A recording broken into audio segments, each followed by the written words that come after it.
Hello, guys. I'm logging on now to watch Night of Champions. Hold on. Damn it. I got to just change the sound input. Sorry, we're live here. This is the last one of these I'm going to do.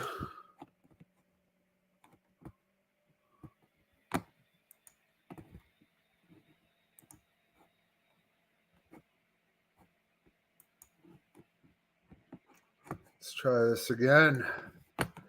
See if I can get the sound now. No.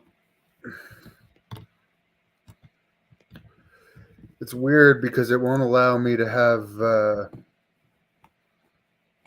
my Bluetooth either. It's just the opening credits now. Jason, I'm just trying to figure out how to get the sound to play on my laptop. I might have to switch to my other computer. Is everybody excited for this?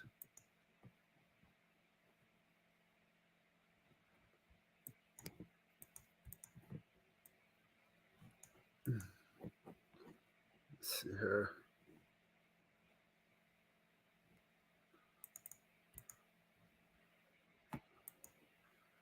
Strange.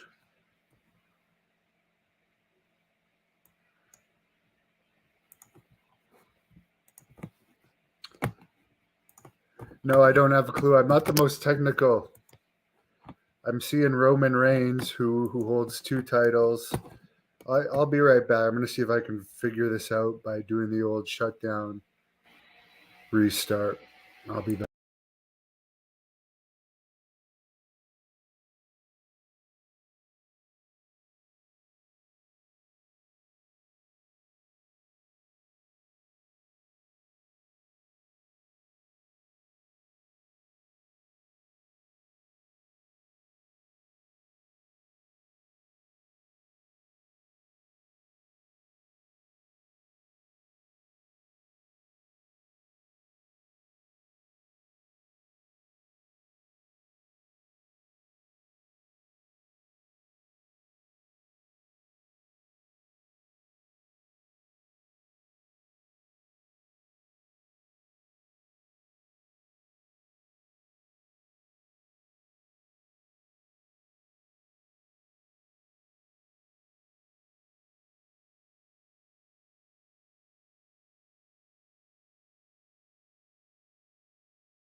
All right, I got it fixed. The old start or restart your computer worked.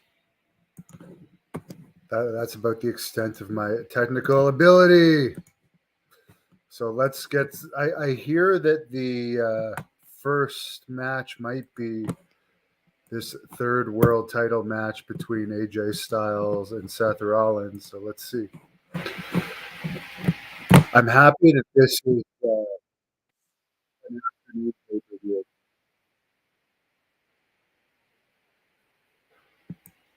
Supposedly they make like 40 to 50 million a show to put on these events in Saudi Arabia.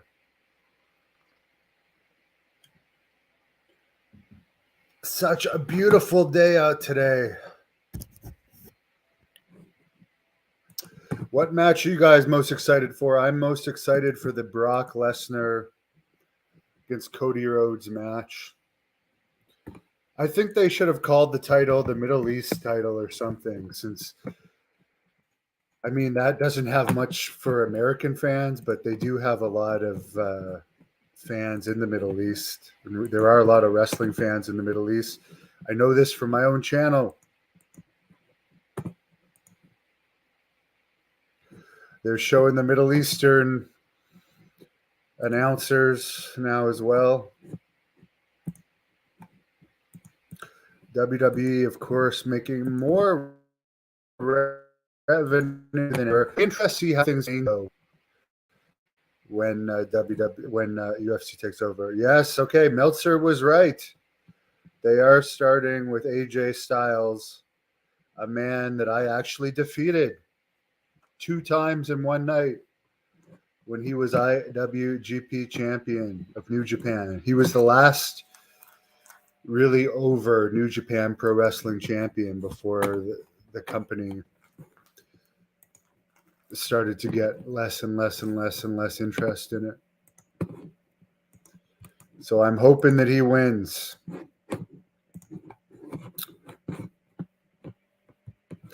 I do remember after the match, he was really mad at me because he thought I was too rough with him. We went about half an hour, and he was, I guess he wears a thong under his tights, and I just remember him like reading me the riot act while he's standing there in a thong. But in the end, our match got over 100,000 hits, so he can complain all he wants. Did really well. And that's just on one of the got 112,000. I'm looking at it now, just on one of the YouTube platforms, and it was posted numerous times. It also has tens of thousands on Facebook. That's the link to it. Anyone that doesn't believe me, Seth Rollins, the most entertaining thing I've ever seen him do was get beat up by the fan. Ryback is honestly he's a complete loser. Ryback is a guy that I don't know what the hell I ever said to him, but about 4 or 5 years ago, I opened the Hannibal TV Twitter account, and there's a message from Ryback saying you're blocked, and I've never messaged him on Twitter once. So it's like, what, this guy just randomly messages my account because obviously someone pissed him off from an interview clip and says you're blocked. Who does that? Who does that?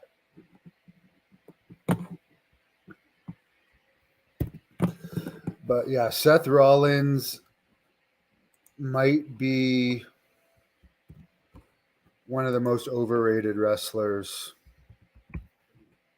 and I really don't get his new gimmick.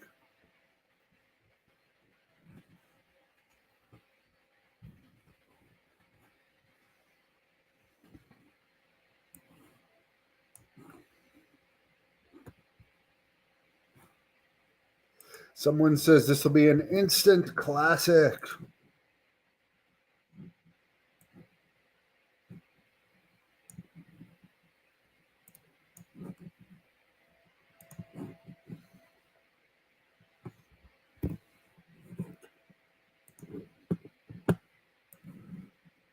Entrances are a big thing now in wrestling. I hear that for a lot of shows, the entrances get more reaction than the matches for whatever reason. Draw your own conclusions to that. By the way, I just took a screenshot here. Oh, never mind. It's not working.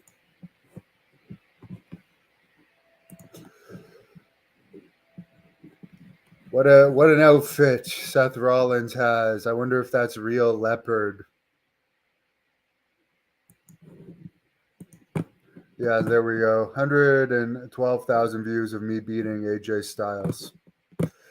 He would not put up the New Japan title that night, but the Canadian title was on the line. That's me defeating him when he was New Japan champion. For anyone that hasn't seen that, of course, I'm going to brag about it. But yeah, he's making 3 or 4 million a year now, probably. Good for him. Vince McMahon, mustache gets girl. Apparently, he's dating girls that are like decades younger than him now. We know this from the pictures that were released. And we also know that from all the settlements. Ryback has a big ego, yes. I mean, Mike, how's Pancake? She's sleeping beside me. Ryback, they tried to give the Goldberg push, and it was a flop. He doesn't do anything now but whine. All right, and again, here we go. We had the fans singing along. This is a big thing with WWE fans, and no offense to you guys, but like they have singing in the Seth Rollins and Sami Zayn songs, and I think some other person. For whatever reason, the fans love these sing-along songs. AJ has aged very well. He looks pretty much the same, other than the beard, as he's always looked.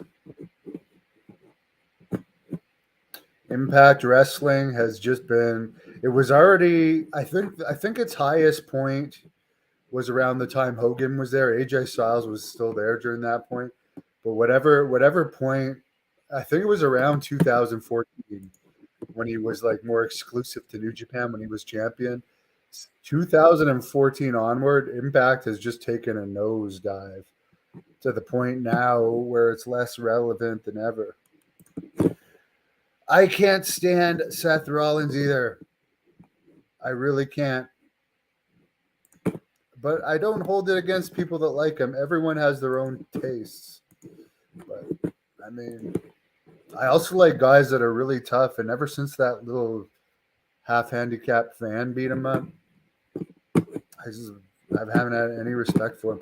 Actually, when I talked to Jack Victory about that, the ECW and WCW guy the other week, he said instead of saying it was the most terrifying experience of his life the next day, he should have said he tripped. But even Abdullah the Butcher, I watched an interview with him this week. He said the wrestlers these days overall aren't tough. He says the fans can whip them. Whereas like in the old days, the wrestlers had to deal with fan attacks and stuff on a regular basis.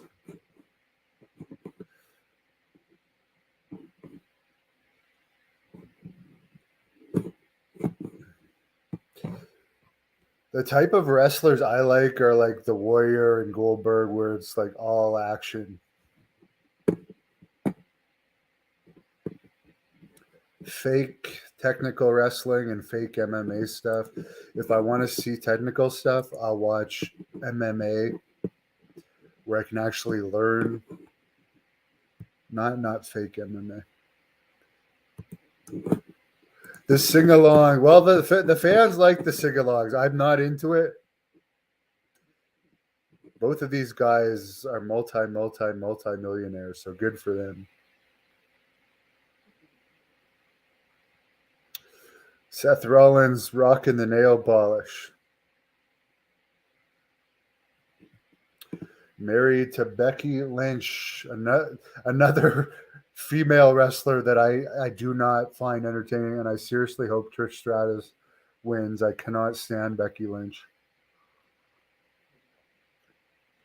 Trish Stratus, I think she's in her late 40s now. She's still looking great.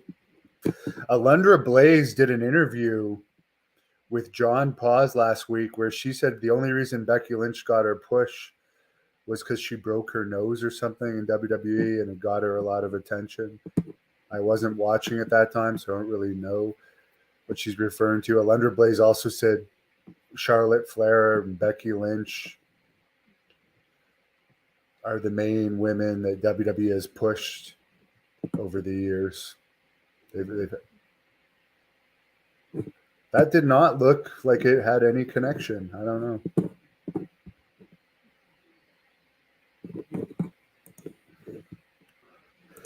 Nia Jax broke Becky's nose.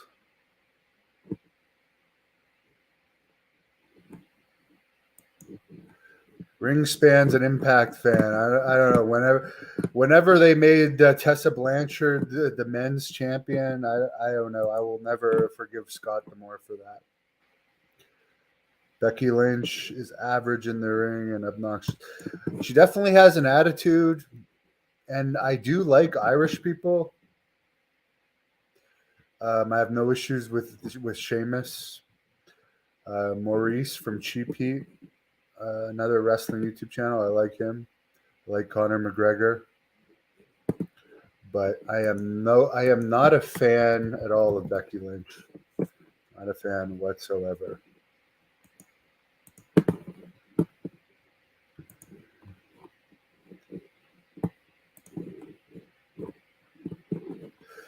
And again, I have canceled my network subscription. This is the last watch along I'm going to do. The WWE network in Canada, I mean, I admit I'm not the most technical guy, but I know how to stream every single other thing onto my TV. But the WWE network, it's freaking impossible. And like, I have no interest in like watching stuff on the computer, which is what I have to do because it's so complicated to put on the TV. It's not Peacock in Canada. It's done through whatever deal WWE has with Sportsnet.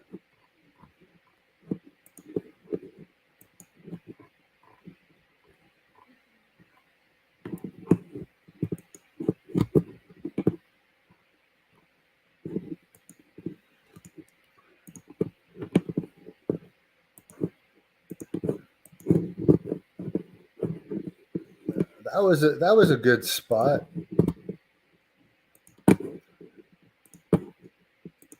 I don't know what Tessa's doing. She was wrestling for a really small company in Canada lately. I don't know what's going on with her. By the way, here's a poster of me wrestling in Ireland. A show that also featured Raven and Doug Basham. That's pretty cool from the old days.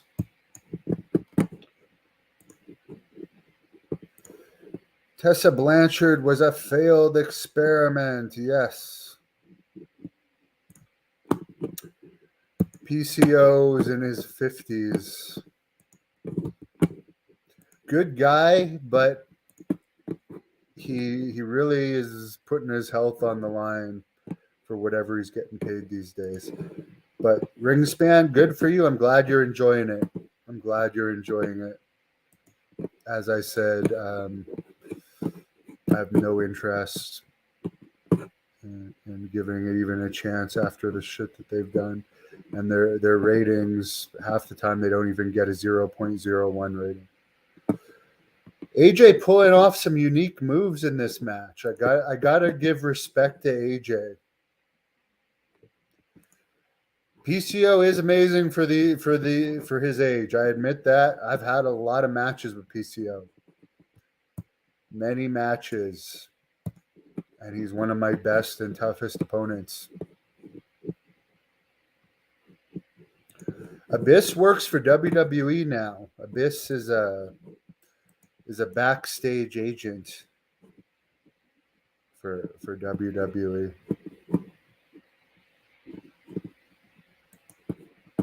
And I have wrestled Abyss in Impact Wrestling, by the way, on their Canadian tour. I actually promoted their first ever Canadian tour all the way back in the year 2007.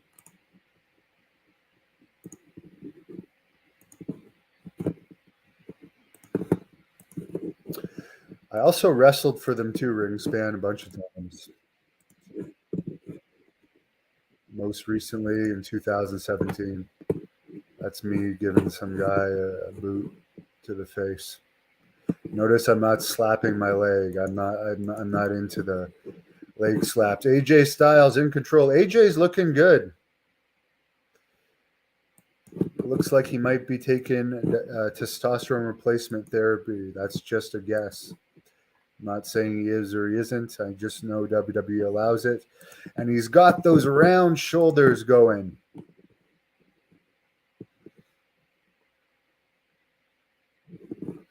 Inverted DDT.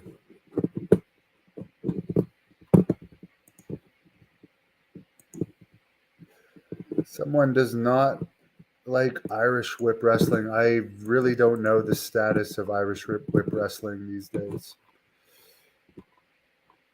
I know John Paz interviewed the guy that ran it last year. I know he said Sheamus blackballed a lot of Irish wrestlers. But again, I really don't know the much about it, to be honest with you. But I like Ireland. I like drinking and fighting. I fit in well there. By the way, Abyss was actually my agent for this match in Impact, and I wrestled Abyss there.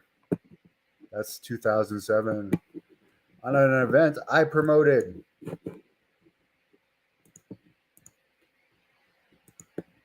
At that time, they're actually thinking of having me feud with Abyss, with James Mitchell managing me. But they ended up using Ricky Banderas, who was Judas Messias in TNA. That Universal title's gotta go.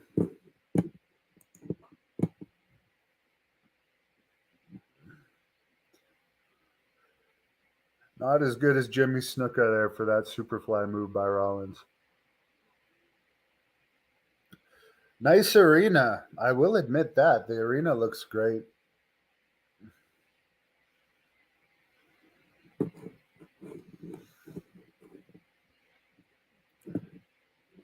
This is the first WWE show I've seen since night one of WrestleMania, which AJ was not in because he broke his ankle at a house show around Christmas, from what I recall. Hey, here's something rare in wrestling. Neither of these guys shave their chests. Am I imagining this? Most wrestlers have to shave their chest, but both AJ and Seth Rollins have chest hair. Just noticing that.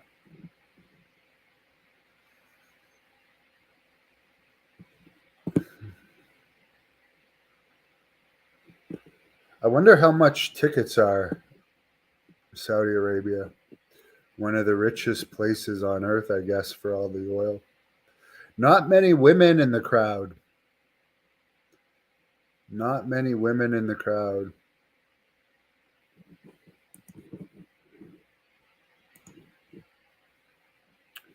Have I wrestled Ricky Banderas? Many times. I beat him for the IWA Puerto Rico Intercontinental Championship, actually, back in 2005 when I feuded with him. Many times. He's an all right guy.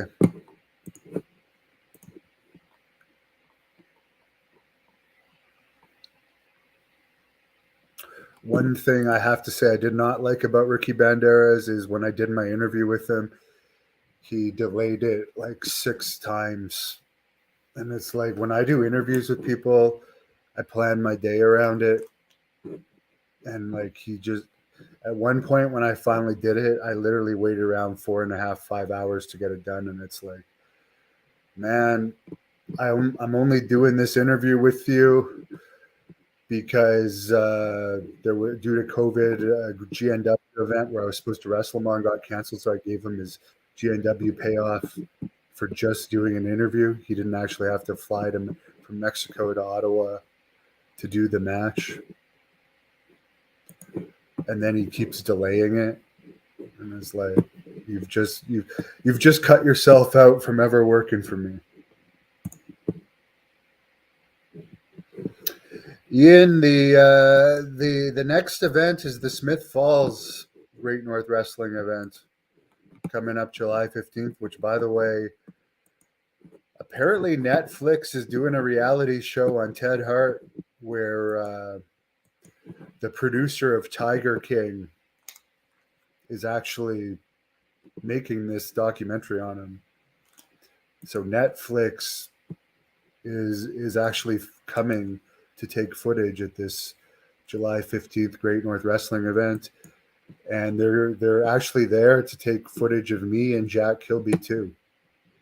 It's not just there's multiple episodes, but apparently that, from what I understand, like this show and the events surrounding that show is going to be one of the episodes of this Netflix series. I think they're only going to show match clips, but it's pretty cool. Netflix will be there. And it's also going to be recorded by Your TV, Smith Falls. And of course, the Hannibal TV. By the way, for the guy asking about Ricky, that's the IWA Intercontinental title that I beat him for back in 2005. You know, WWE hired me in 2009, but look at me in 2005 when I'm like 23 or 24 there. It's too bad politics were never in my favor. But I am the most successful shoot interviewer in pro wrestling on YouTube. Goldberg versus CM Punk for All In. Are you kidding me? I'm going to look that up.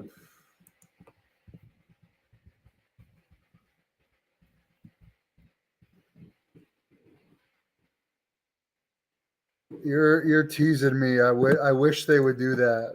You're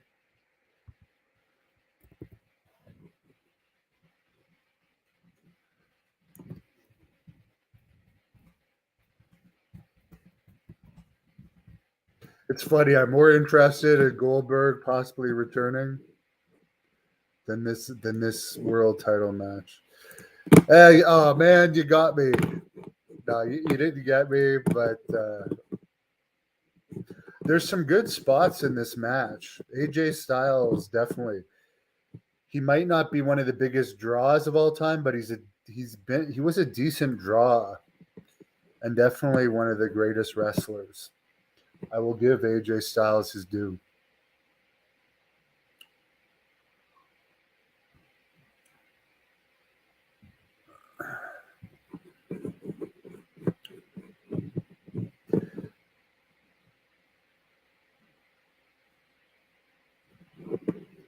Rollins, well, he might be a decent technical wrestler. I just can't get into him.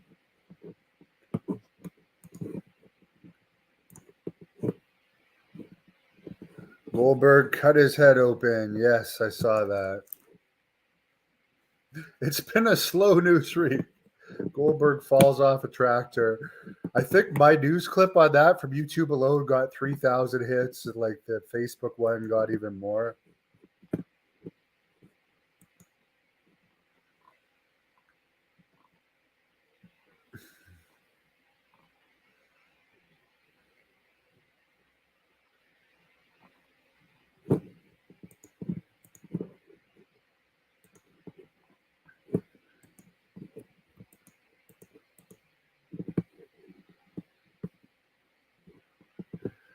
AJ is a stiff wrestler too, by the way.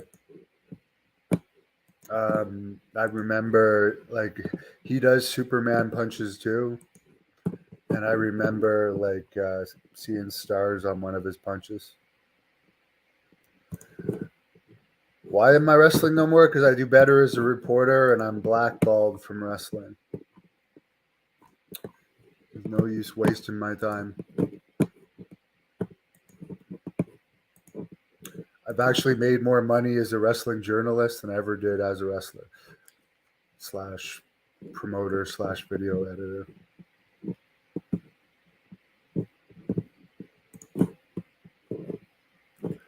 Goldberg does get a lot of views. He's popular. Thank you, Ian, for Great North Wrestling. I mean, we had some rust on our first event back since the pandemic earlier this month, but the events are going to get better than better. Actually, one of the big streaming services actually saw our 15th anniversary event and said they want me to send them a copy of the next event. And they gave me a few things of advice that they're looking to see to possibly get a streaming deal with them down the road.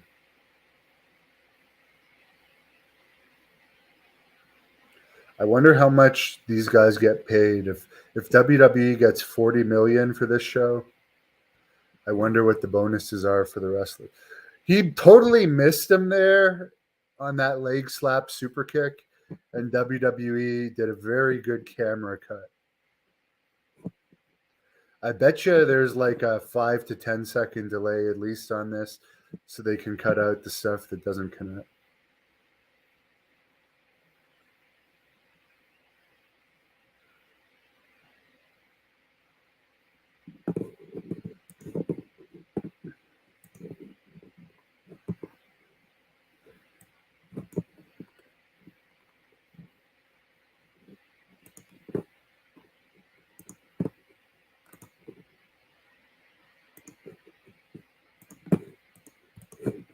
Oh, by the way, for the person that said AJ was 5'9", there's me and AJ. I'm about 6'4", so 5'9" probably makes sense. And for anyone that doesn't believe he was New Japan champion when I beat him, here's a picture of him coming out that night with the title. My only regret, and I didn't think of it at the time, was grabbing that title and holding it up after the match. That would have been really cool.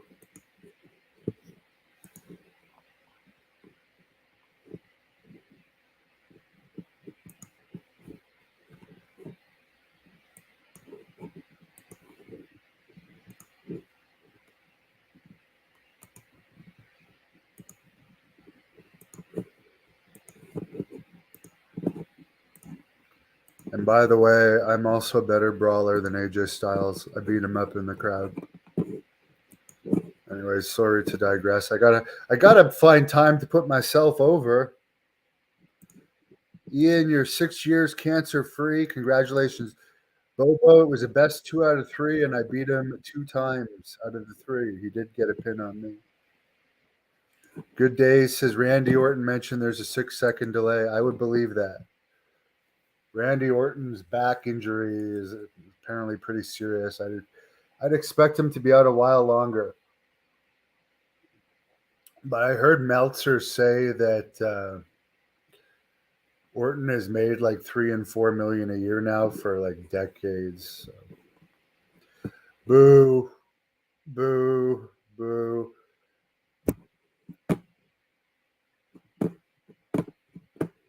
I'm so happy I canceled my WWE Network subscription. There we go, Seth Rollins. I mean, as far as AJ really made sure that match was good technically, but I cannot stand Seth Rollins. The guy that got beat up by a fan, who Bill Watts would have fired on the spot. Triple H is another overrated guy. His best accomplishment is a great politician. Bobo, he didn't put that title on the line. That was the New Japan title. This title here, that's the IWGP title. And he was a great champion. That was the last big pop by New Japan had. It was only the Canadian title on the line, sadly. I'm sorry that I'm not a fan of that title and putting it on a guy that got beat up by a fan. I'm sorry.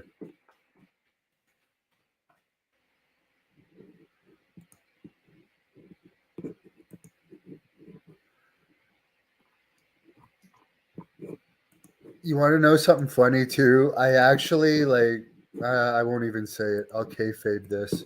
But there's some inside information. WWE actually got mad at me before during the time I talked about the whole Seth Rollins fan thing.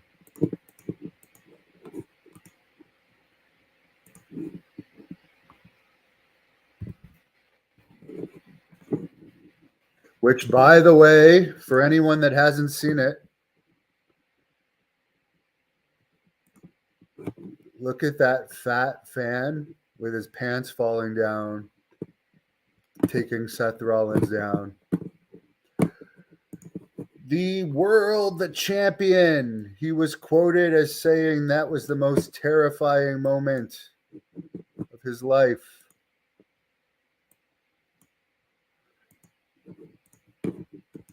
That was the absolute most terrifying moment of his life. The days of the tough guy wrestlers, sadly, they're few and far between.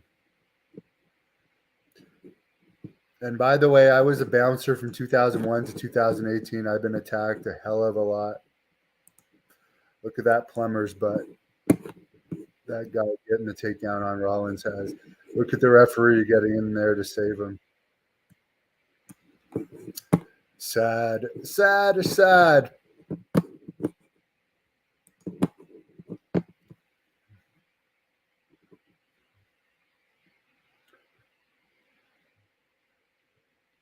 But the fans love singing his song. I'll give him that. I've never been into the what thing for Austin or the sing along stuff. There have been wrestlers' music I've liked, of course. I love the Rougeau Brothers song. I love. I even like Hulk Hogan's song. Can tell Seth has never been in a real fight. I would actually think CM Punk could beat Seth Bobo. I would put my money on Punk, judging by the fan that got Seth.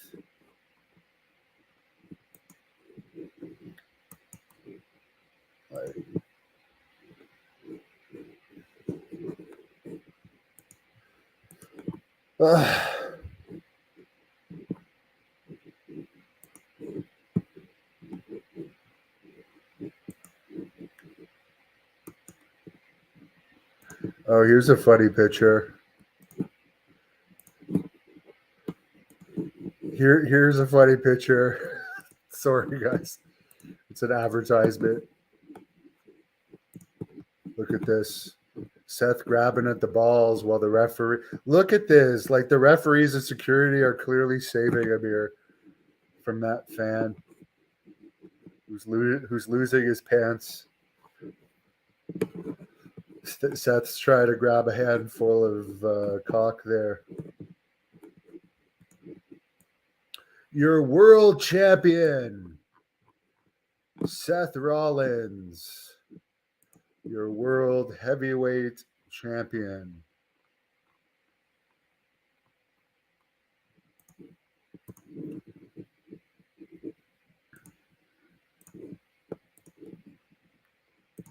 Bastion Booger's entrance is a real toe tipper. Apparently, I saw a shoot interview with Bastion Booger, who was Muckim Singh in Stampede. Apparently, that Friar Ferguson gimmick that was going to be his original gimmick was complained about by religious people. So they kind of just threw him Bastion Booger after, and he was just happy he didn't get fired. And had a little run of Bastion Booger.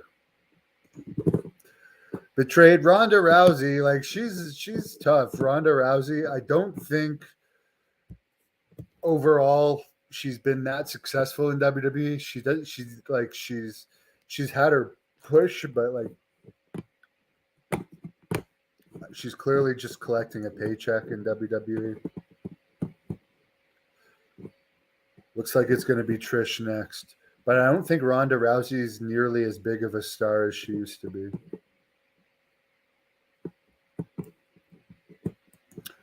So Becky Lynch and Trish next. But yeah, I'll tell you a story. Bastion Booger. I remember as a kid when he debuted, he lost against Virgil, and that was the first debuting wrestler I ever remember lose.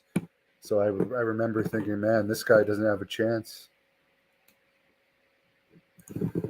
Wingspan, yes. Who gets the pushes? Like it's all political. Who sucks up the most?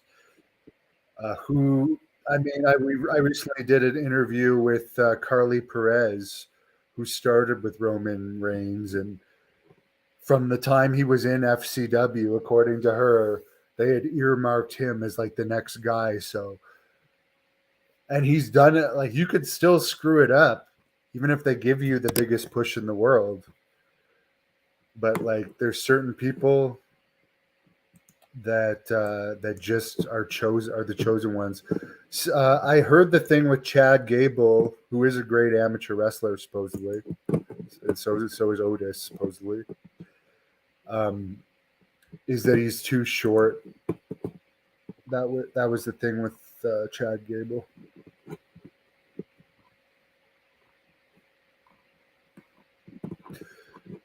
We're watching like a video package now.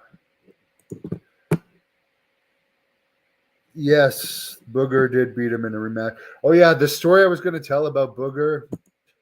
In February '93, WWE was not doing that great. They did a show in Hull, Quebec, and like a small arena. There was only around 1,000 people there.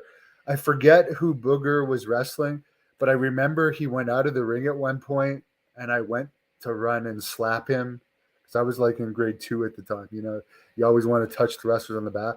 But I remember when I went up to like slap him on the back or whatever, he had just farted or something. There was like an odor of stink around him, and maybe that's why he had rolled out of the ring. It may have been Tatanka. I'm not sure who the hell he wrestled that night. Tatanka was farting when I wrestled. I wrestled Tatanka a couple times. It's funny. He was the stinkiest wrestler I ever wrestled. And then I saw an interview with Ariel, Kevin Thorne's ex-manager, and she was talking about Tatanka being brought back to WWE in 2006 and being smelly back then. And I've told this story before. The smelliest guy I ever wrestled, and I'm not going to say his name because I complained about it to one of his friends after, and it stopped. I wrestled this guy in Montreal, and at the time I worked in Ottawa in a group home overnight shifts with violent people that had developmental disabilities. Trish in the full bodysuit here for Saudi Arabia. But anyway, I wrestled this guy, and it was in like a auditorium, and there was no showers, and he had such bad BO, and he sweat on me. Then I drove like 2 hours back to Ottawa, smelling his BO on me the whole drive back. And then I was stuck working at the group home from the midnight to noon shift. So I hated this guy for years because it was like he was a white guy, but it was like this Indian food type salty, disgusting smell on his sweat, and I just could not get it off me. And yeah, that was just a horrible, horrible experience. That's independent wrestling for you. There's not always showers. Great North Wrestling is usually in places with showers. I like to have a shower after my match.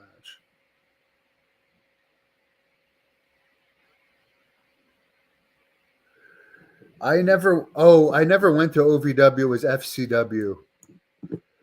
It was just, I won't tell the whole story now because this match is going to start. but Pat Patterson was only there for the morning, and I was in a different group, and they grabbed me because they wanted me to wrestle in front of Patterson, and they just pointed at another guy, but he kept punching me in the ear during this match. To one point, I completely lost my hearing for like 10 seconds. So after the match, I snapped on him, and in front of everybody, I challenged him to go outside. But they still gave me another match after lunch with someone that actually knew how to wrestle, because they said, despite my temper tantrum, they said I still made the guy look good and they wanted to see me again. But it's funny, Patterson gave me the finish of the second match, and he told me to pretend to be mad at the guy again after the match as a rib. But I do remember at that time, it was during the lunch break because Pat was going to leave at lunch. Things fucking changed. This was long before Zayn and Owens were ever hired. And I started wrestling after them. I remember Pat calling me outside the FCW building during lunch, smoking a cigarette, walking around the building with me, telling me that he liked me and I was the best heel he'd seen in years, and that I just couldn't throw tantrums like that until I got some pull. He said, we've had guys like with that before, but what they didn't understand at the time was I actually lost my hearing for 10 seconds, and it freaked me out. And then when the bell rang at the end of the match, it like jarred my ears, so I kind of just lost it. Becky Lynch in a full yellow suit,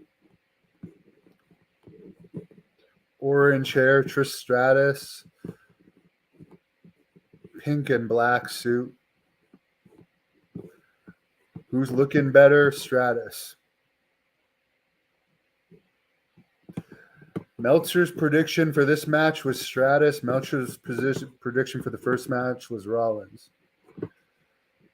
My hope for the first match was AJ, who lost. My hope for this match is Trish.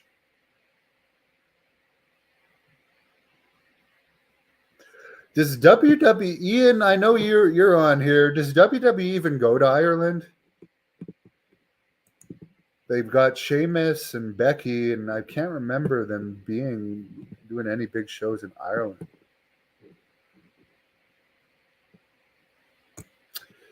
Yeah, Ringspan, I remember for the Trish match with Becky at WrestleMania, first night it was quiet, the crowd was dead. But they're starting aggressive here.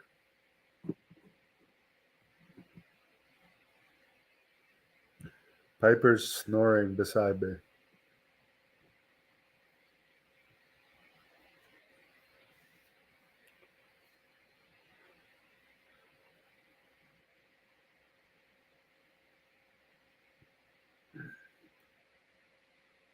The crowd isn't really into this one either, but I will say Trish looks great.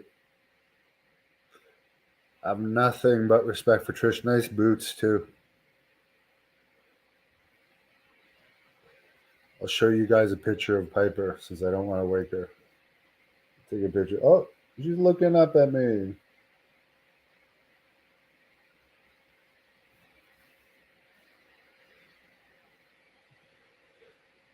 Trish is already in the Hall of Fame. Wow. Good kicks. Good kicks.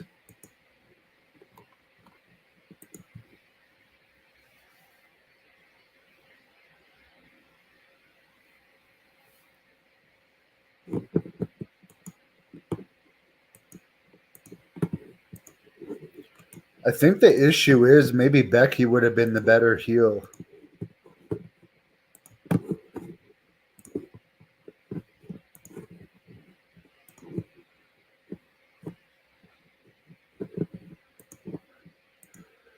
For Mike, who was asking about Piper, she's right beside me.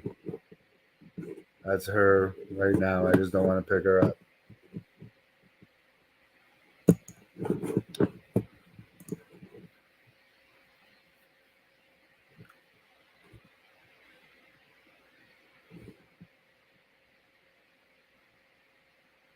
I actually prefer girls' matches to guys' matches, to be perfectly honest, for the most part. Other than like the Goldbergs and Lesnar's of the world. I actually hope Hogan wrestles Austin at WrestleMania 40, like Hogan's been hinting at.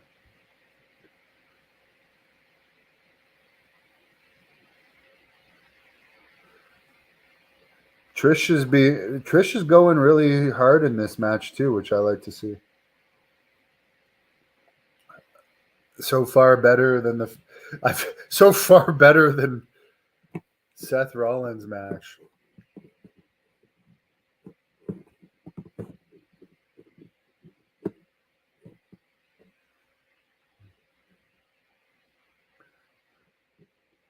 It's funny that they have to wear full body suits to perform here.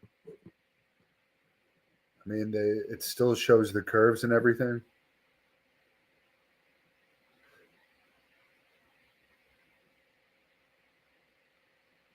I hope her hands are clean.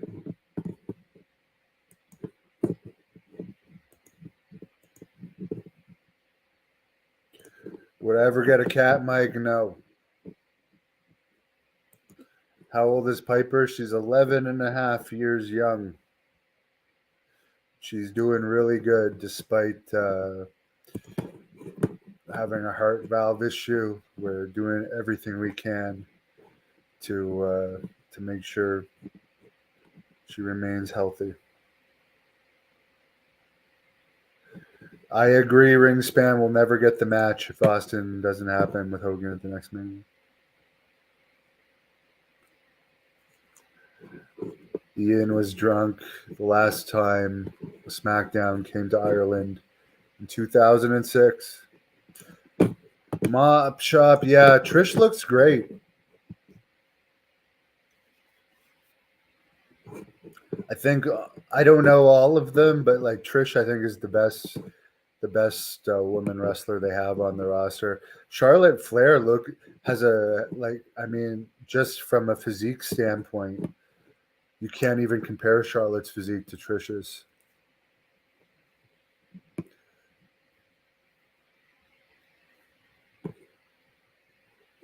But I would rather see Charlotte against Trish after this feud with Becky is over than Becky against Charlotte again.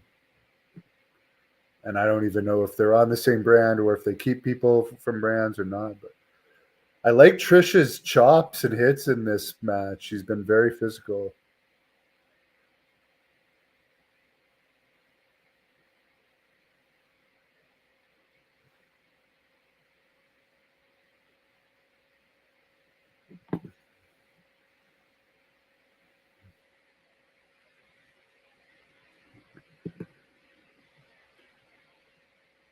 The crowd is finally starting to get into this. I don't know if there's any women in the crowd.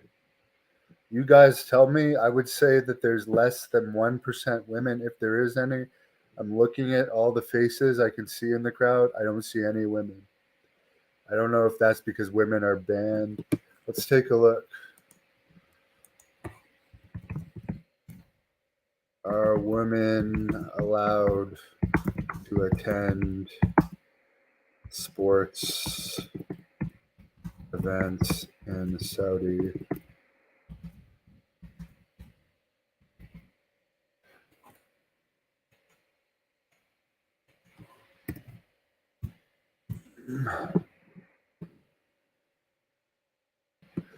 Oh, interesting.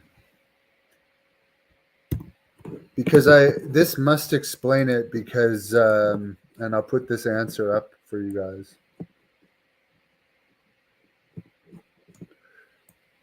They're only allowed to attend events at select stadiums. So maybe some of the past ones they have been allowed to. Maybe this stadium is different.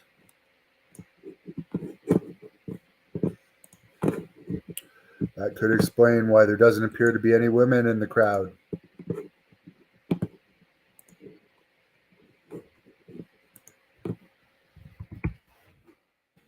By the way, you can be chemically castrated for being a homosexual in Saudi Arabia.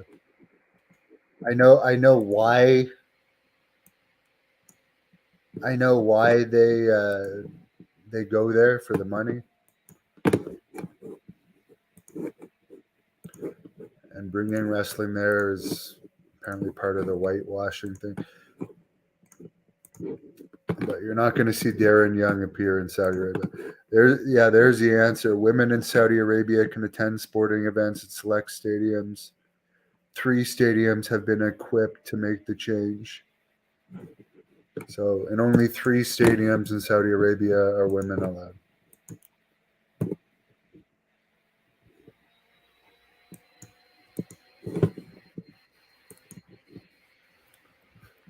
So I would assume, because I don't see any women in this crowd, this is one of the stadiums where women can't attend. My God, that thing is right up her ass. That looks painful.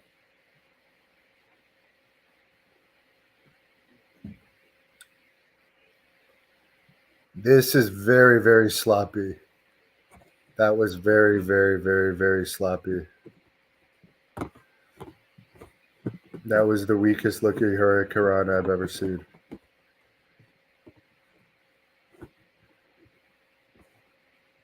At some point, that's where you need to call an audible and just not do the move when it looks that phony. Great hair on both of these women. Great hair. Hair is so important in women's wrestling.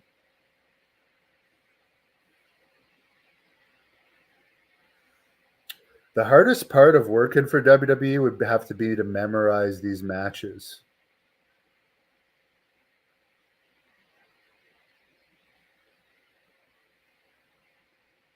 Becky Lynch heading to the top rope. Leg drop off the top.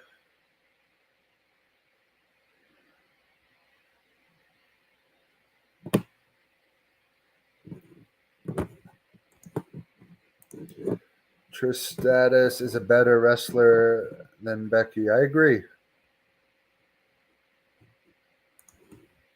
People get to choose castration in Western countries. That is true. That is true. I'm not going there though. I really don't care. Some people, because I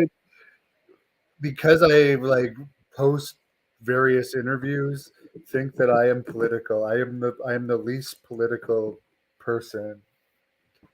I literally live in the wrestling bubble and to a certain extent MMA.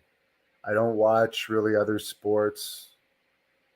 I work out, I wrestle, I listen to the wrestling news, I follow the fighting news, occasionally watch other combat sports. I watch wrestling and MMA interviews. I'm not a political person.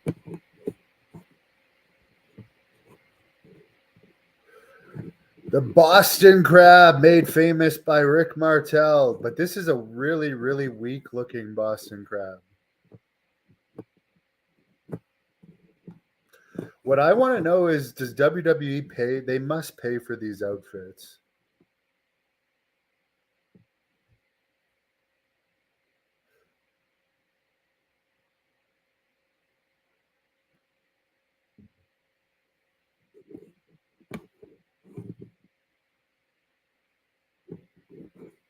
I once asked my accountant if I could write off wrestling gear, and they said no.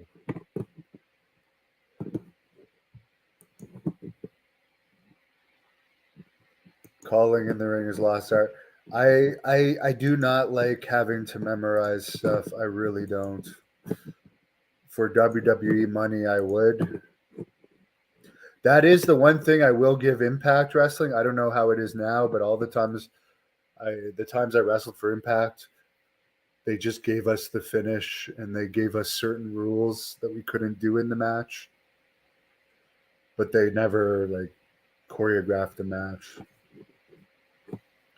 Where WWE, I remember when I wrestled Heidenreich on SmackDown, he wanted to let me get one chop in, and they said no, you can get 2 punches in.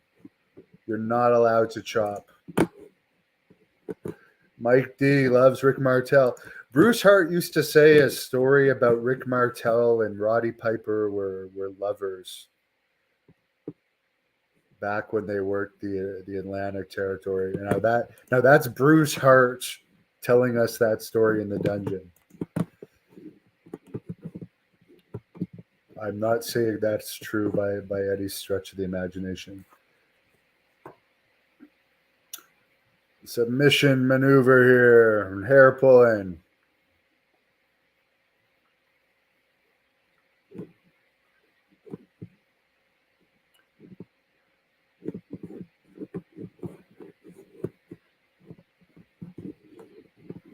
Not exactly a Missy Hyatt Dark Journey cat fight, but they're going at it.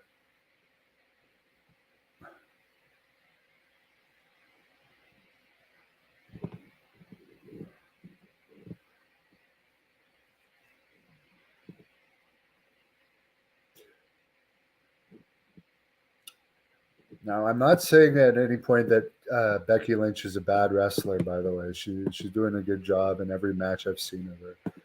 I'm just not into her as a fan, but I'm not denying that she's talented. Trish almost trips the ref. Oh, someone from under the ring. Who is this?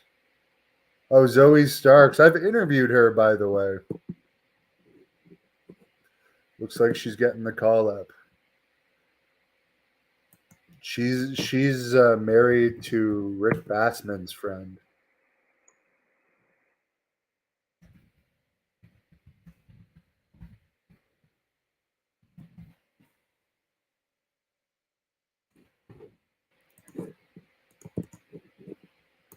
Hey, by the way, anyone that wants to see my interview with Zoe Starks,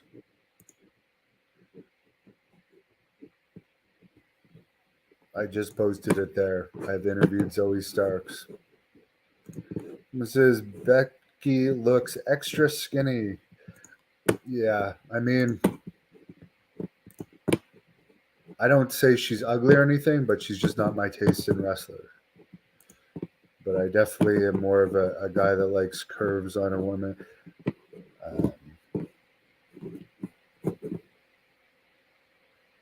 I'm not big into blondes. I never have been. I've gone out with some, but I definitely find Trish one of the best physiques and looks in wrestling. Looks like they're going to push Zoe Starks. Good for her. She's been working hard. She's been working hard.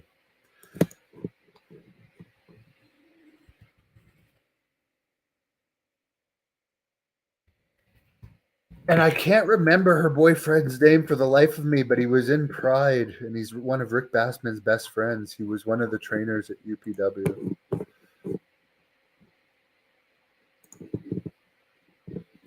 Trish was the hottest in her prime.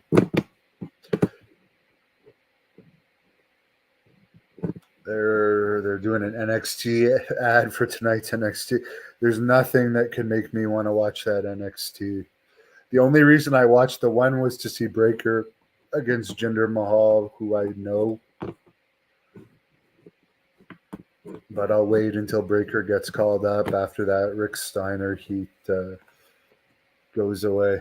Oh, I guess it's tomorrow night.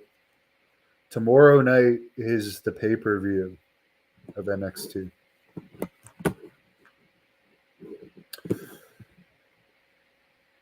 I can't even believe this is a pay-per-view match, Gunther against Mustafa Ali.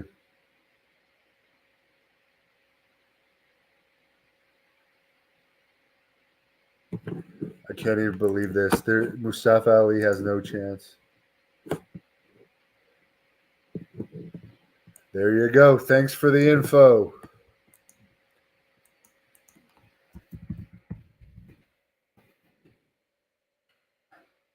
Tom Howard. They've been dating since 2013. There you go. Tom, I've never actually interviewed, but I do have no problems with him or anything.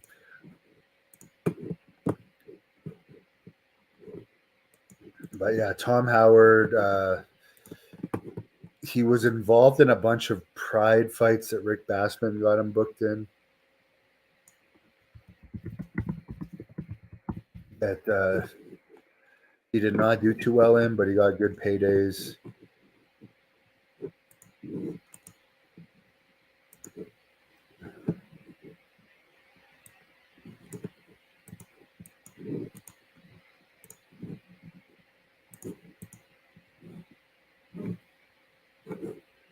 They're doing like a promotional video now to promote Saudi Arabia.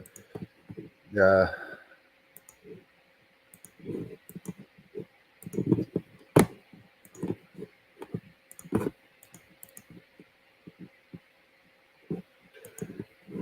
Now, am I wrong, or is Mustafa Ali like a glorified jobber, like a goon type of character? Did I interview the Ultimo Dragon of Funaki? Not opposed to it. Young Macho Man says he finds Trish more attractive now. Yes, Tom was popular in Japan. I think at one point Bassman was a feeder guy for Pro Wrestling Noah. Had a feeder system for Noah. It's funny, by the time I became friends with Bassman, he lost all of his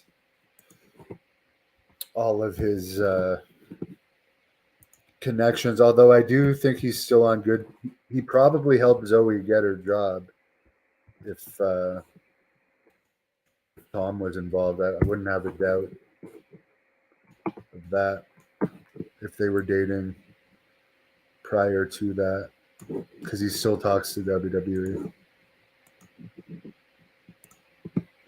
I'll put up a picture of Zoe and Tom for the people who don't know Tom Howard. But I've had some brief talks with him here and there. He seems like a nice guy.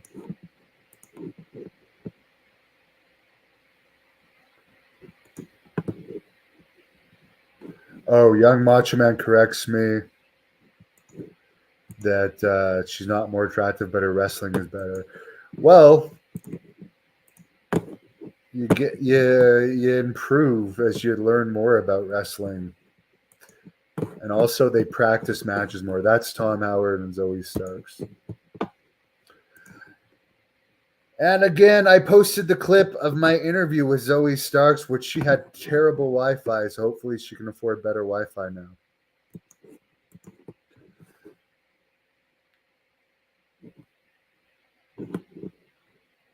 Oh, maybe he's wearing a turban. Maybe he's getting this match because somehow he's Middle Eastern.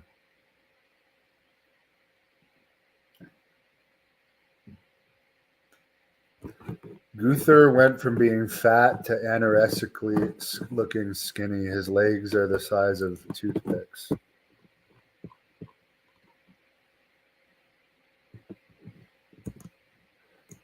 Why does Paul Roma want so much money to do interviews? I don't know. I know he's done them for cheaper than what he asked me for. But I think because he asked me for an amount that I won't bother saying again, he's not going to drop from that amount.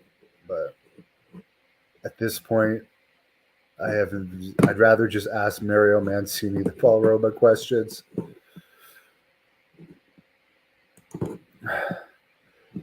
Vince wanted Ali to do a Muhammad Hassan type gimmick and he turned it down, hence why he doesn't get a push.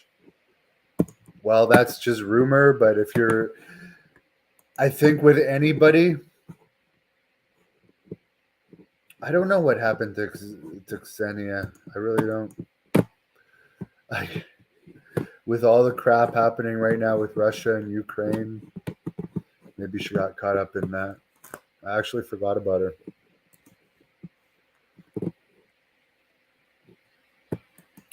But who was? Oh yeah. Your pay in WWE, Triple H said it. The minimum money you make on the main roster is $250,000, and you wrestle once, maybe twice a week, sometimes less. So it's acting. Even though you're not in the actors union, it's acting. You're getting paid a huge amount of money and they're promoting you. You know what you're getting into. You sign the contracts. If you don't do what they say, they're going to remember that and they're going to hold it against you, whether they say or not. Someone says it's only because Mustafa Ali is Middle Eastern. There you go. Yes, and he demanded his release. I do remember that. I don't think there's anything special about him, though, to be honest with you, from what I've seen of him. I mean, I did see him beat Dolph Ziggler at one point, whose Dolph supposedly makes $1 million a year to put people over. So good for him. Hell, I'd do that.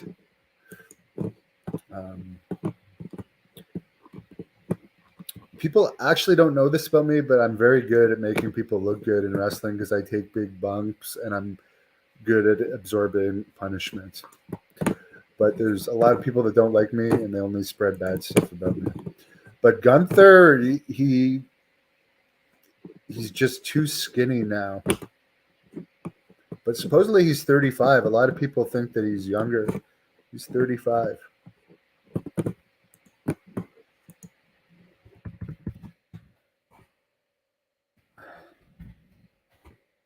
See how old Mustafa Ali is.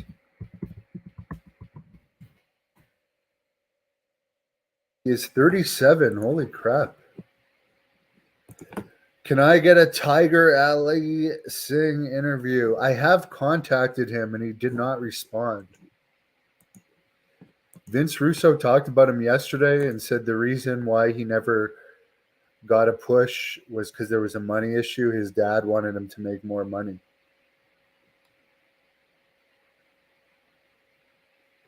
Gunther's legs are so skinny and he has no ass. Someone should teach him how to do some squats.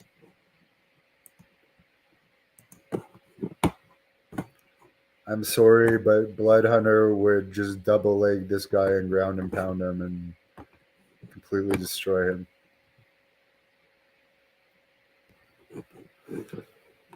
All right. Maybe they'll give Mustafa more in this match because he's Middle Eastern.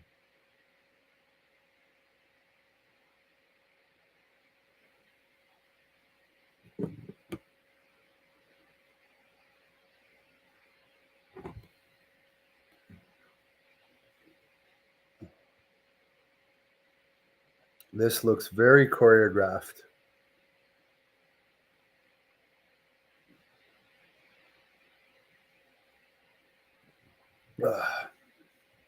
Get some coffee to keep me awake through this. But thanks for the tip, Mike. I'll ask Dr. Tom for you. Yeah, Dolph Ziggler has, at least he's made money though. He may not have always been used that great, but he's made a lot of money. And I'll look it up again because this match I have zero interest in.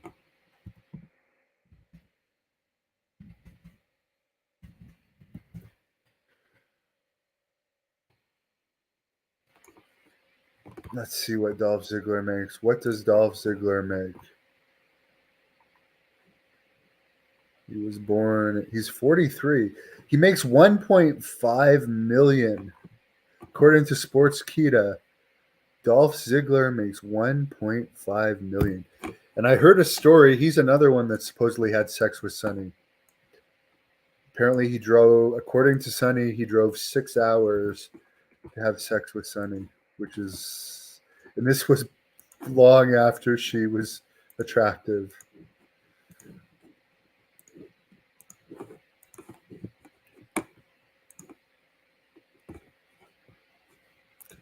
PCO said Road Warrior Animal had sex with Sonny as well as Hawk.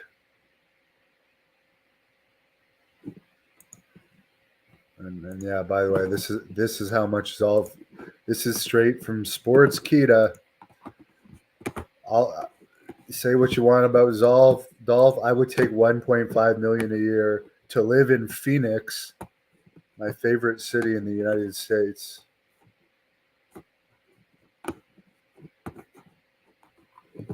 It seems like a pretty good life.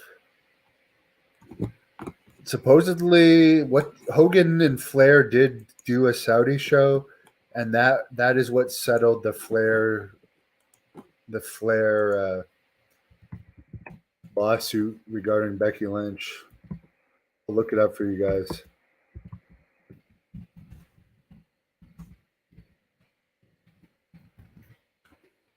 They flew on a flight together. Oh yeah, because the whole thing was that was the time when I think they held. Remember, Saudi Arabia held the plane for with WWE, and Hogan and Flair and Vince, I guess, had their own plane, so they avoided all of that. Oh, it was Lesnar's private jet. They flew on Lesnar's private jet to get the hell out of there. I'm not seeing what they made, but I know Goldberg supposedly got $1 million every time he wrestled in Saudi Arabia.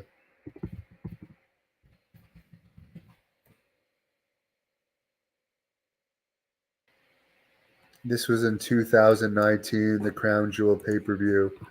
Hogan, Flair, and Lesnar were on a plane separate from the other wrestlers.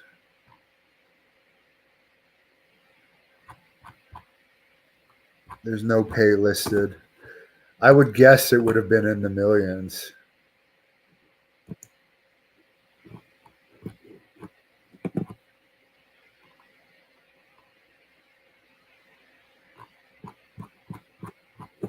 Anyways, I can't find it.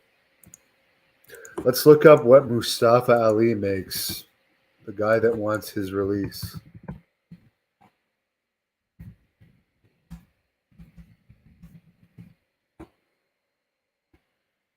Salary, he makes the base pay.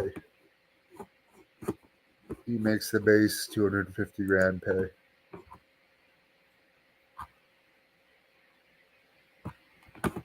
He's from Chicago.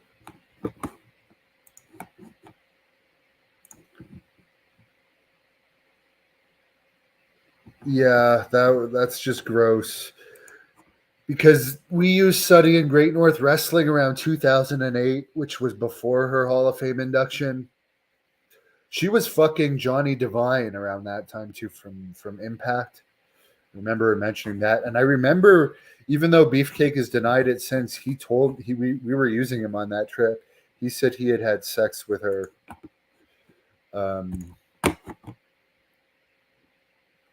He told me that, but then later when I brought it up in an interview, he said that he hadn't had sex with Sonny, but he did have sex with Missy Hyatt. So I don't know why Beefcake told me that he had sex with Sonny, but I just remember that I had to drive her from Ottawa to Montreal, then Montreal to Toronto, because we had a Great North Wrestling show in Ottawa, then Montreal. The only time we ever used Sami Zayn in Great North Wrestling was that one in Montreal with Sonny. And that was because Jeremy Prophet paid to wrestle him back when he was El Generico. I was never a fan of his. And then I had to drive Sonny to Toronto, and I remember Beefcake and I went out literally all night, the entire night. And then I had to drive them, which is like 5.5 hours, and Sonny just wanted the entire drive. And I had been up all night. Brutus slept. I just remember how brutal that drive was. And I dropped them to the Toronto show, and I remember I was supposed to fuck a girl on my way home in Kingston. And I remember I was so tired. Kingston is like halfway between Ottawa and Toronto. I remember I was so tired. And this was a fairly hot girl who I had sex with before. Because we used to wrestle in Kingston too. But I had to pull over and sleep. So by the time I woke up from my little driving nap, this girl was so pissed off. that I didn't show up, that I never fucked her again. So, anyways, that's a little road story from my experience driving Sunny. It was just a nightmare.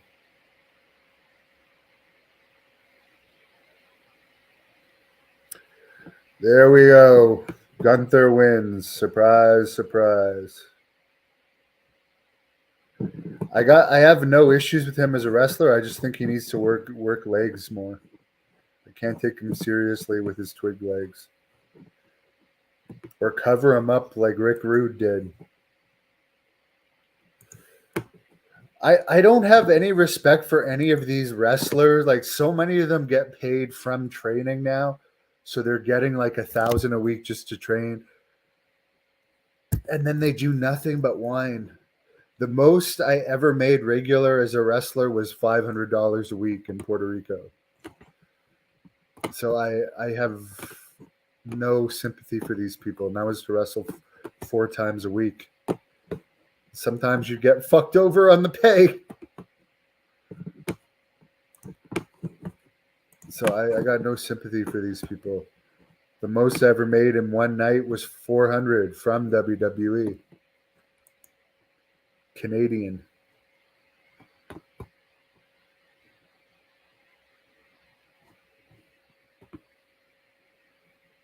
I'll give Kevin Owens some credit. It looks like he's lost some weight.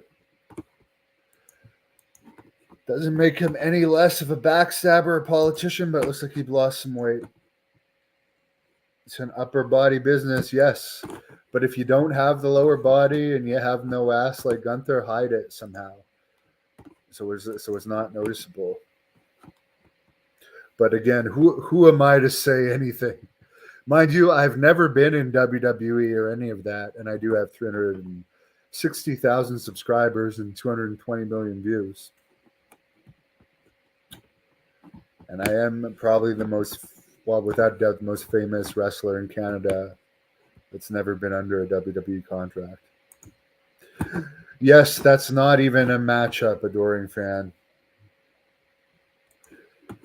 Yeah, Paul Heyman fucked over the ECW wrestlers, and now he's a multi-millionaire.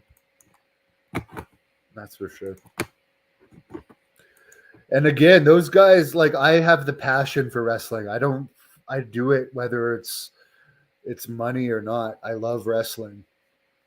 So it was funny. Like I mentioned it last night, Abdullah the Butcher complained in a recent interview that he made the equivalent of over $3,000 for doing 5 TV job matches, beating the crap out of people in a TV studio. It's like making $3,000 to have 5 squash matches. That seems like a pretty easy gig to me. But like, I'm not a whiner.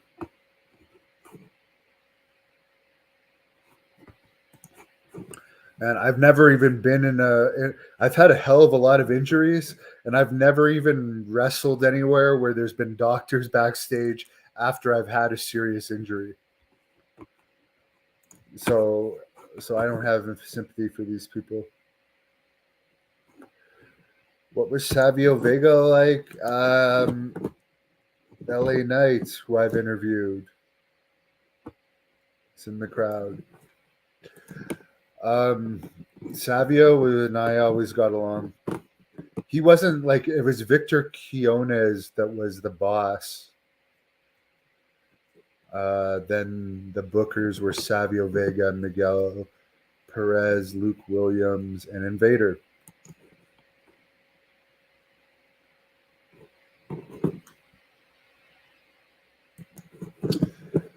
But yeah, Savio, I don't remember ever having any issues with him.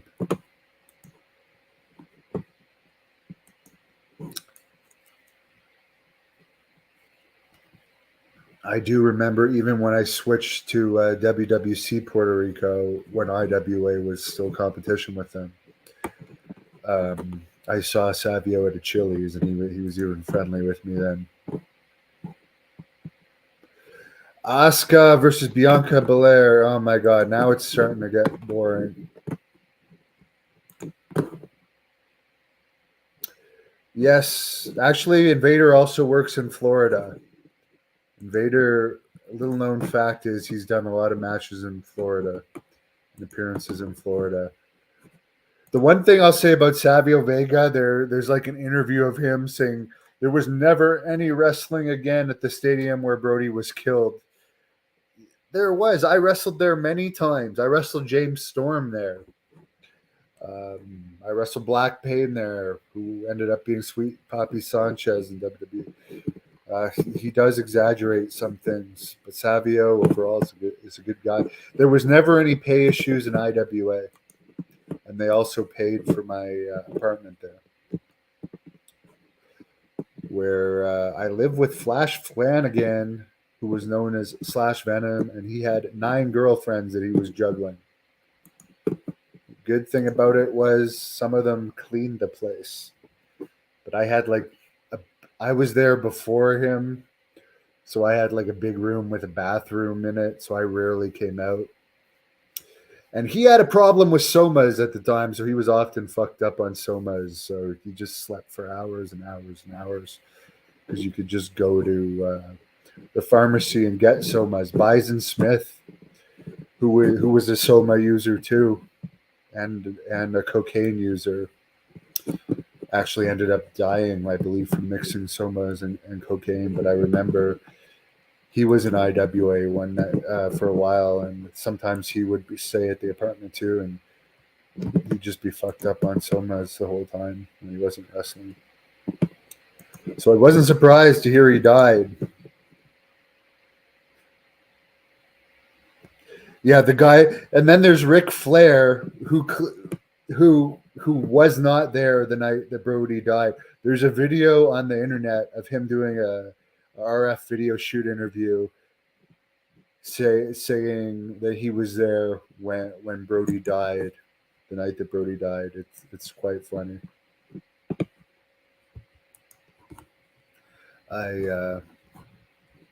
I actually asked RF if I could do a video about it, because they've let me use their content before. And he said, no, I don't want any heat with Ric Flair by bringing attention to his lie.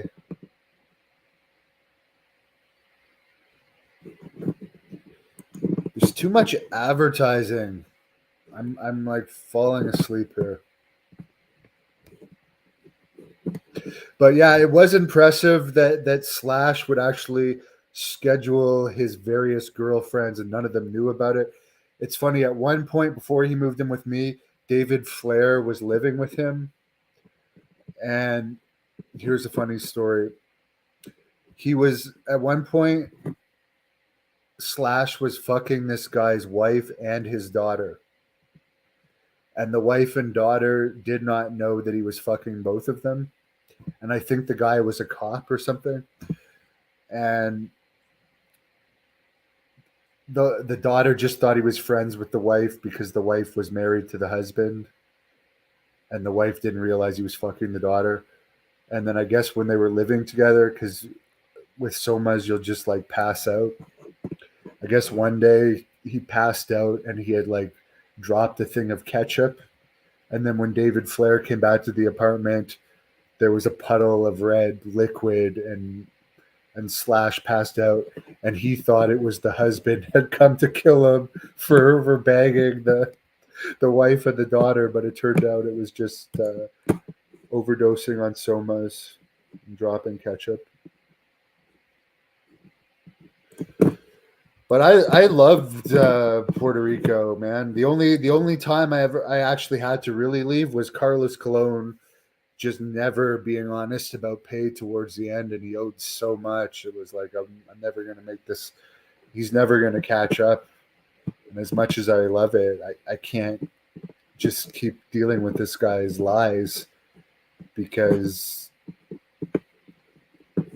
at some point you just got to, you're avoiding. And again, the winter was over. I think I stuck it out through the winter with his constant delays and paying half of the money, where he'd give you a check for the full pay, you'd go to cash it, and then you bring the check back when they said they can't cash the check, and then he'd rewrite you a check for half the amount, and he said, okay, this will work, come back, and or next week I'll pay you the extra.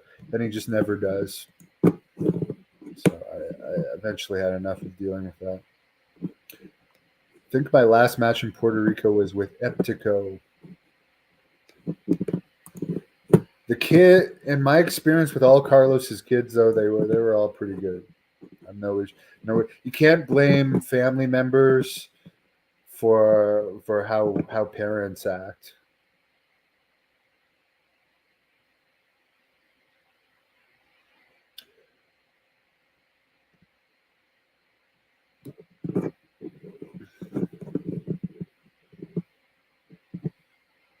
Yeah, I think that there's no girls allowed in this crowd because I don't see any women. That would just be my educated guess. There's a woman referee with a sweater on under her referee shirt. God forbid a woman would show her forearms in Saudi Arabia.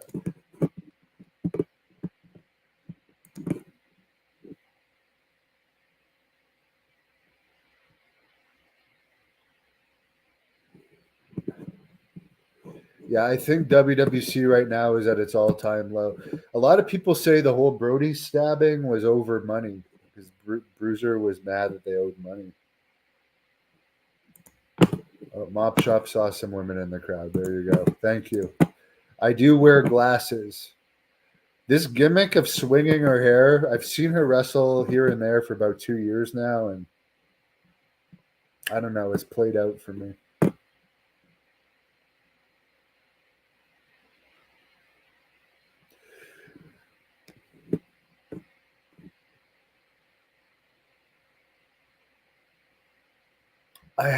I don't know which match I care less about. This one with the two girls dancing around or the Mustafa one. I'll give them credit for putting cool outfits on despite being fully covered.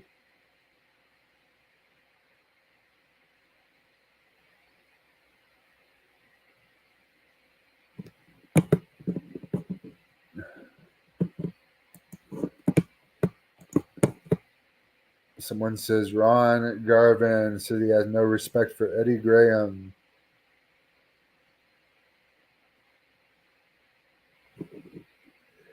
I don't know. I never worked for Eddie Graham. Of course not. Promoters are always going to have people talk bad about them and good about them. I've never heard. I heard that Eddie didn't pay the best, but people liked working in Florida. Sorry, Piper, say hi.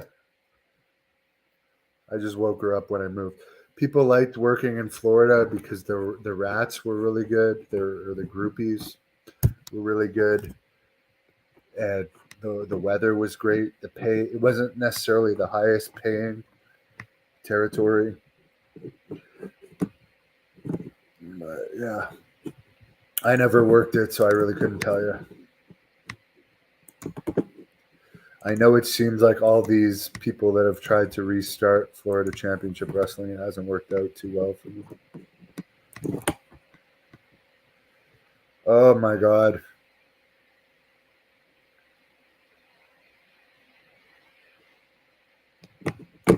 I'm sorry, guys. I'm losing my energy. The only longtime regulars left in Puerto Rico are Ray Gonzalez and Vader, Carlito Colon, Eddie Colon, El Bronco, Chicky Star, and Shane Sewell. I did not get along with Shane. Eddie, I feuded with.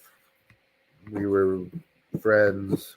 Carlito, I have wrestled. But I have no issues with Carlito. Like I'd say we're just like regular co-workers. Invader, honestly, he wasn't always the nicest to me, but I never really had any problems with Invader. Ray Gonzalez, I wrestled a bunch of times. He's Spanish, right? So he didn't communicate that. He wasn't really friends with the English guys because he preferred hanging around and speaking Spanish in the back. Chicky Star I've beat actually in WWC. I remember I didn't know who Chicky Star was. And my girlfriend at the time, who was my fiance at the time,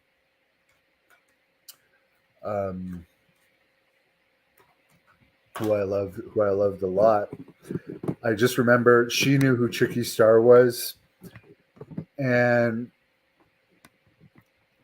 I remember her like laughing when she's like Hannibal, because it showed, they always showed the advertisement for who you're wrestling. They didn't tell us in advance. We'd watch the show Saturday morning, and sometimes it would say the advertising for who we were wrestling. And I just remember saying, "You're wrestling Chicky Star? He's like 20 or 30 years older than you." But we ended up having like a really fun match. Yeah, I didn't know he was Puerto Rican wrestling royalty, because I think that was shortly after I came to WWC Puerto Rico. And I didn't watch their show when I was in IWA, and it was before YouTube. But yeah, I remember that was a really easy match. And it was only a one-time match. Bronco I talked to, but again, he's Spanish too. I remember going to the Dominican because Bronco is from the Dominican, and they thought that they were going to do so well in the Dominican, where I ended up wrestling Eptico in the Dominican too. But this was horrible. Okay, guys, they put us in the servants' quarters of this ship, this ferry, which is, I forget if it's 14 or 24, 21 hours from Puerto Rico to the Dominican. They put us in the servants' quarters, okay? No air conditioning. It was so fucking hot. It was like one of the worst trips ever. And then on my way back to Puerto Rico, by the way, the show fucking didn't draw well. There's like 150 people. They were expecting thousands. I had a great match, though. I do believe I probably had the best match of the show with Fire. His name was Fireblaze then, but Eptico. We were very good opponents. We were really good opponents. But yeah, I remember when I came back, I was held at customs from the Dominican to get back into the U.S., and my girlfriend was in absolute tears because she didn't want me to go there to begin with. They had us staying in like the slums too. We were not staying at resorts. Here's a funny story. I was driving with Fireblaze and Eddie. I was friends with them. I think we were in, may have been a cab. I forget how the hell we were traveling. But at one point on our way back from the show, I don't know if it was the show or we did go to a bar that night, which I just went to because like all the boys were going. I sure as hell did not drink because this was a dangerous place. There's people with giant shotguns sitting at the entrances to the bar, and there's gangsters on all the street corners. You change your money from American to Dominican with the gangsters. Okay, that's how it was there. And anyways, there's people yelling outside the bar, and there's somebody holding a gun at another guy, and they're all yelling stuff, and I'm like, what the hell are they yelling? And Eddie, I forget if it was Eddie or Fireplace, told me they're yelling, shoot him, shoot him, shoot him. So it's not like here. First of all, here you never see guns in Canada, very rare. There is weapons and gang problems in Canada, though, trust me on that. But like, I guess they were all yelling for one person to shoot another person. And I just remember thinking to myself, where the fuck are we? I also remember the crowd is dead in this match. I'm dead in this match too. I remember one day we stopped at a gas station outside one of these small Puerto Rican towns, and there was like 2 or 3 police cars parked on like the side of the road. It was like of the parking lot, okay? There's a keg, not a keg, but a 2-4 of beer on one of the tops of the police cars. And and like there's two of the cops were sitting on the hood of the police car drinking, and all the cops, they're just sitting in the parking lot in uniform with the three cars drinking out of this case of beer and throwing the cans of beer in this ditch off to the side. And I'm just thinking to myself, you would never ever see this in Canada. Police in uniform not only drinking on the job with a case on the hood of the car, but littering the beer cans in the ditch. It was just, I just remember how surreal that was. But as surreal as it was, I remember I didn't even think twice about it. I just like was like, okay. Didn't even think twice about it. I would walk to the gym and you would see people with their guns like sticking out of, like, they would just like tuck it in to their pants. And for some reason, I actually never thought twice about what a dangerous place it was back then. I remember PCO, speaking of PCO, nice leg slapping on your thighs in that drop kick. But I remember PCO took me to an after party once, and it was like this club where people were like doing cocaine like right on the tables, and I was like 23, 24. I'd never seen anything like this. And I did get drunk though, and I remember being so drunk that this is a funny story. I used to like the S Club 7 TV show, and I was like asking the DJ to play S Club 7 at this after hours nightclub with people doing coke on the fucking tables. And I remember PCO like pulling me outside and like shaking me and be like, listen, this isn't Canada. You can't act like this. You're gonna get us killed. So yeah, that was a funny moment. PCO really, like, when I came there, I was like replacing PCO, and he like showed me the ropes of Puerto Rico. But yeah, you got to watch out for the bar fights there, because they you could get in a lot of trouble. There's some other stories I can tell you from the bars there that I'll save for the book. But overall, I didn't go out much because I had a really good girlfriend when I was there. They took good care of me.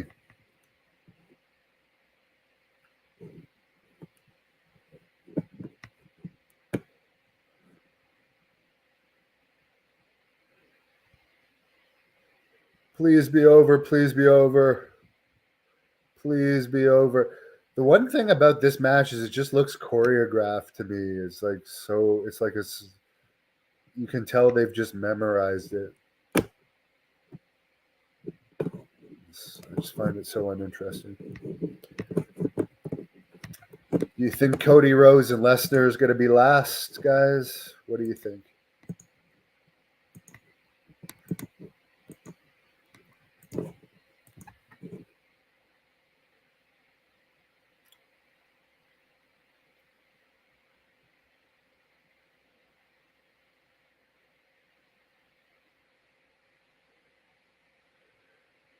Remember in UFC when they used to allow hair pulling?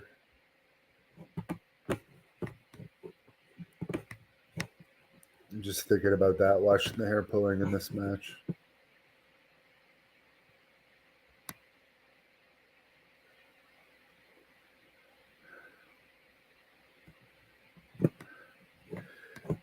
The Undertaker used to like taking the stair bumps so much. I remember almost every house show I saw the Undertaker in, he took a bump into the stairs, and then the stairs would come apart.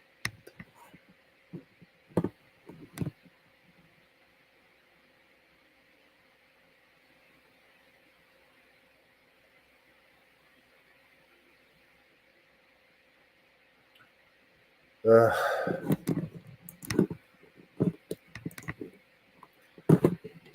We got to be getting down to the end now.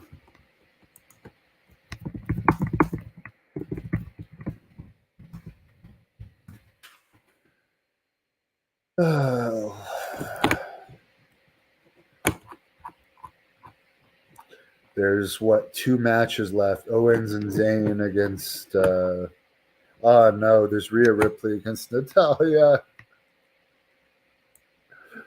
Oh my god.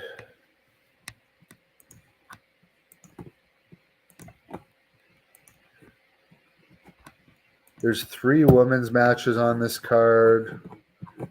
So there's like 3.5 matches left. Natalya against Rhea Ripley. Lesnar against Rhodes in the tag team match.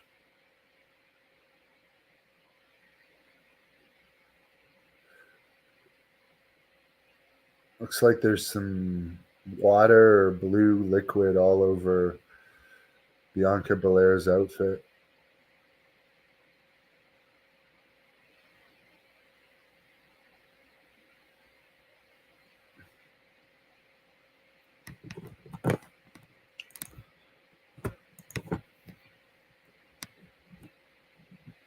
Tag title match will be the main event.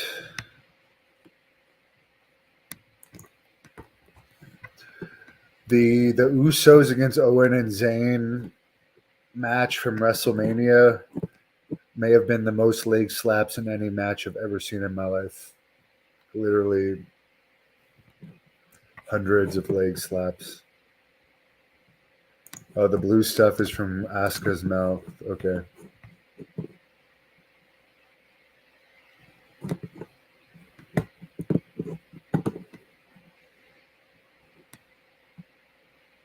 Please be over. Please be over. Please be over. That was a really lame finish and a dead crowd. New champion, Asuka.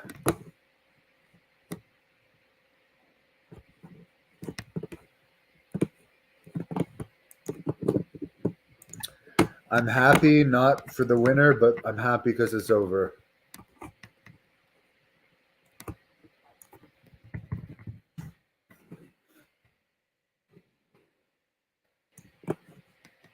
Sorry if I don't seem that excited.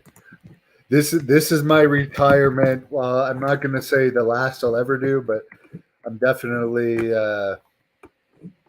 not going to do too many more of these because I got better things to do with my time.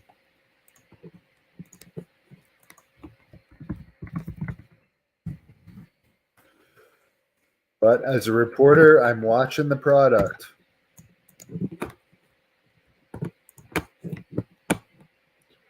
Torture match is right. Yeah, the thing about the super kick when Shawn Michaels and Chris Adams did it, it was before YouTube and before everybody did it and everybody knew about the leg slap. Now everybody knows that they slap their legs and so many people do it that the coolness of that move is gone. What's the problem with my camera? That's the background. That's why it does that.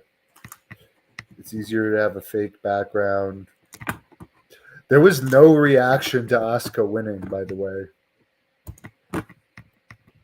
And WWE is known for piping in reactions.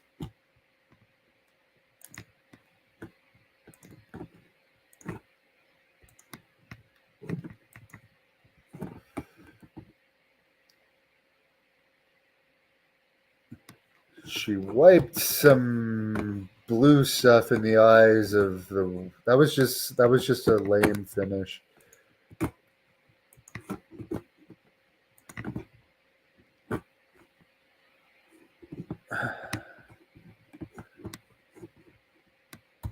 Who knows? I don't think they can do the pile driver in WWE anymore since Austin. I really don't. But who knows? I don't watch it enough to know what moves people use. Goldberg on Most Wanted Treasures this week. I'm dumbfounded that they haven't picked up Goldberg yet. Stone Cold takes on America. There's an ad. I wonder. He's a weatherman this week. It's only last week only did a 0.05 rating. Who honestly wants to see Stone Cold be a weatherman? Like, why would anybody give a damn about this show? Like, of all the things they could make a show about Steve Austin, and I'm a Steve Austin fan, but like, I'm glad you like it, Ringspan. I have zero interest in watching him be a weatherman. I've got way better things to do with my time. But I'm glad that some people are watching it. I'd rather see him wrestle Hulk Hogan than be a weatherman. They brought the pile driver back, but only for certain guys. Thanks for the news on that. I did not know that.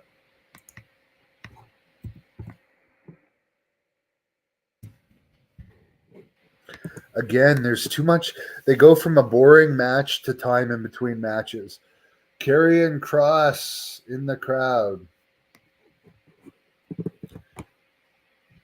He hasn't really got over that much, has he? I have interviewed him, by the way. I'll put the link to my interview with Karrion Kross. John Pot. It's funny. My interview with him has 7,000. John Paz's interview in a year only has 2,000. It's like these guys aren't even popular on the internet. And I like Karrion Kross. I seriously do. But like they hire people that don't have that much like notoriety. Like what, 7,000 views in years. My first interview with Virgil has more than that.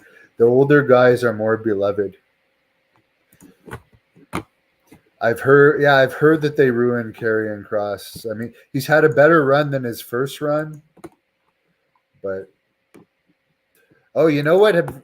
This match, Karrion Kross against Chris Masters from my channel, actually has over 100,000 views.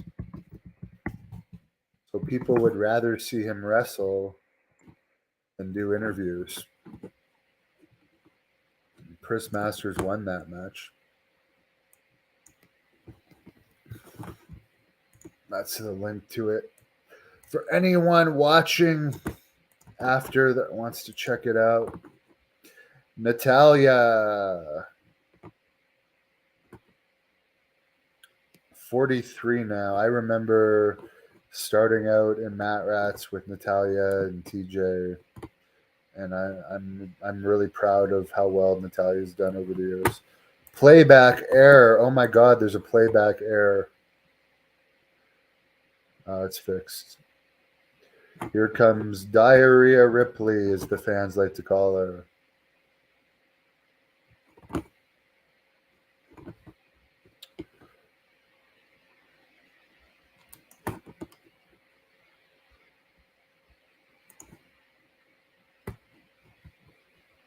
I have no idea what that's in reference to. I don't know the rules of Saudi Arabia. I don't know enough about it to have any opinion on it. Good for WWE for making so much money.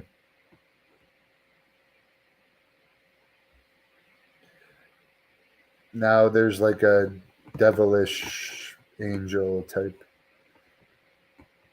graphic. Rhea Ripley. This is almost like a throwaway pay-per-view. Other than the Lesnar Rhodes, there's not much interesting on it.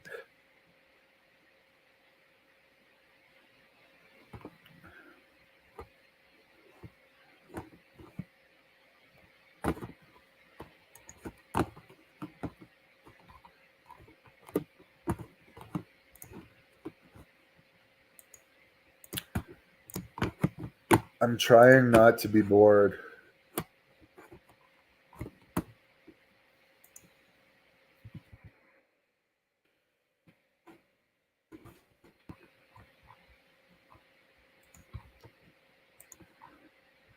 The match I was looking forward to the most tonight was of the women was the Stratus one, and so far the the Trish Stratus match has been my favorite match. Adoring fan. I think I make more as a YouTuber than the producers do in those companies. I would take an AEW. They seem to pay really well, and Tony Khan seems to be a great boss, and you don't have to work that much. So I would love to work for AEW, but will it happen? I don't know anybody in that company. I doubt it. Anything's possible as time goes on. WWE seems like, I mean, it might change with UFC taking over. It just seems like a very stressful place to work.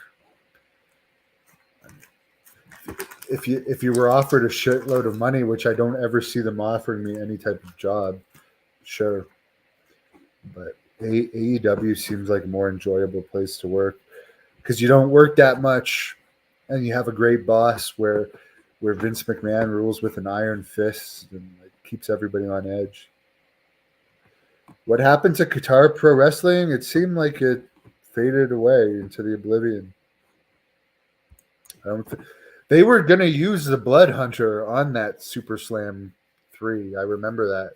But that was. It seemed like COVID was gonna end, and then it didn't end. I don't know what the hell happened. I honestly don't know. The guy seemed really nice that ran it. They were funded by a multi millionaire person. Maybe if they ever do another one, I'll be involved with it in some. They were going to fly me down. They were going to bring me in to do interviews about it. I do recall that, but I don't know what the status is. I wasn't holding my breath, to be honest. I forgot about it, but some of the clips did do well on this channel. Mop Shop. How much did Sabu get from AEW? I don't know, but Tony Khan did say he's going to be used here and there, but he's not under contract. I'm glad this match is over. Thank you. Thank you. Thank you, God. Thank you. Please, could the other two matches be that short? Natalia, I think she's great, but I'm happy that was a fast match. Was the Qatar, to my knowledge, they only did 2 shows where they used like extremely famous people. Like these shows would have cost hundreds and hundreds of thousands of dollars. These Qatar shows. They're on this channel. Let me see. I think I made a playlist. Hold on. I'll find it for you guys. Again, Rick Bassman was involved with recruiting for them. That's how I got involved with them. But then when Rick brought my name up to the guy that owns it, he knew who I was, and then I interviewed him. And he said I could. Cody Rhodes was even in it, for crying out loud.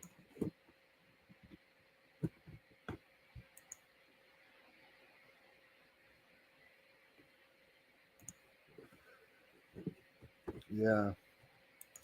They spent like a small fortune on the first couple shows. Here it is. Hold on.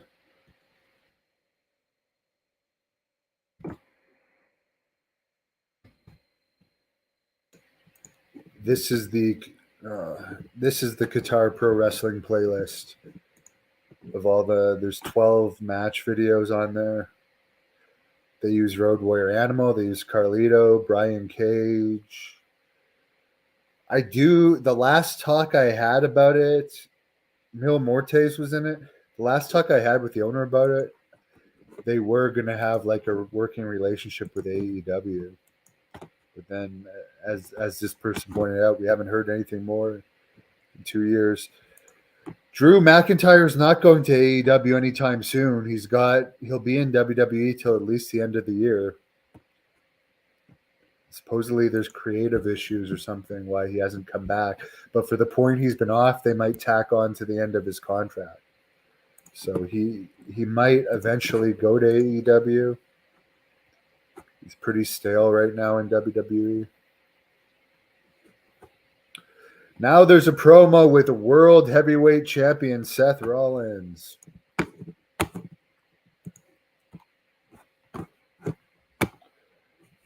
Makes no sense to me.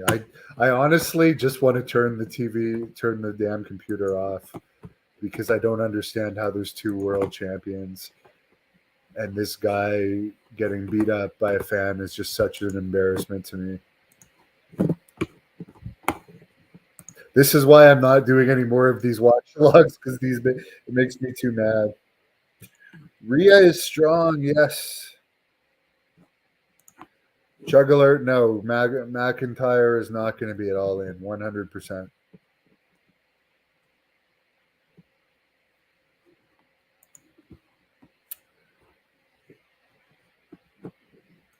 Yes, Sabu will be there, yes.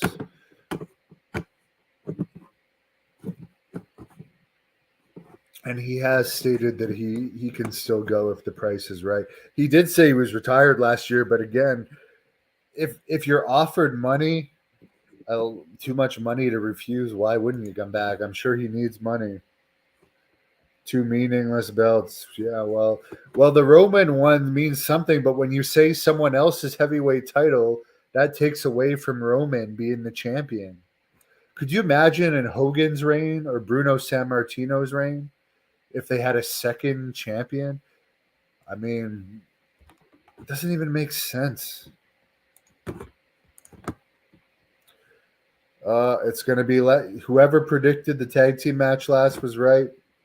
It's Rhodes against Lesnar now.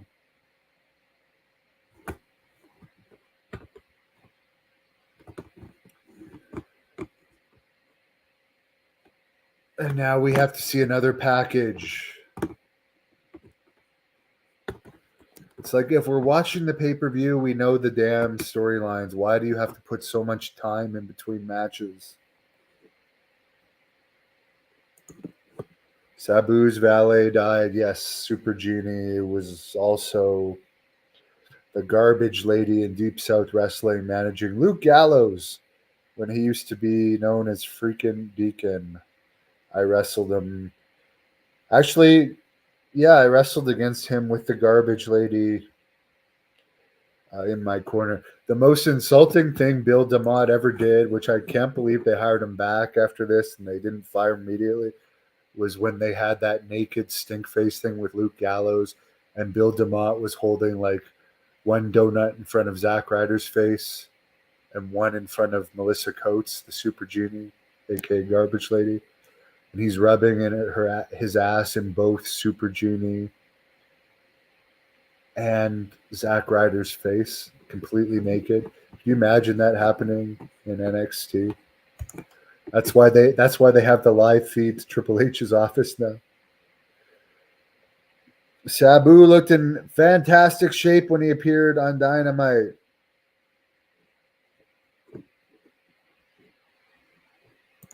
Is Luke Gallows a big guy? Yes.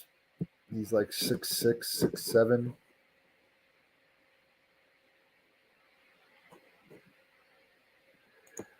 Yes, if you mute the TV and commentate it, you're not going to get a copyright strike. That's why I'm wearing these. You can't. There used to be something that said you could play a certain part of a video, and it's very complicated. There's certain ways to get around certain things. No, Pubert. I was invited there for a NXT tryout in 2016, but Triple H canceled it after Gerald Briscoe invited me. Sadly.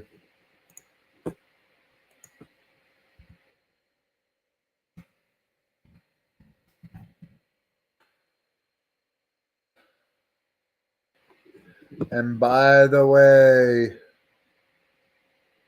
Billy Graham helped get me that tryout.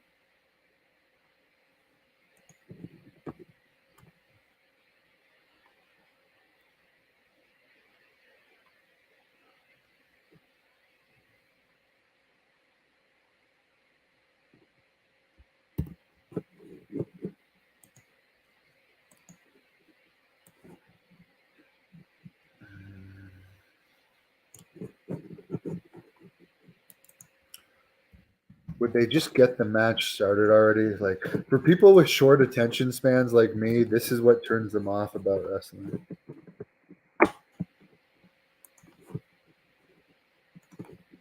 Here.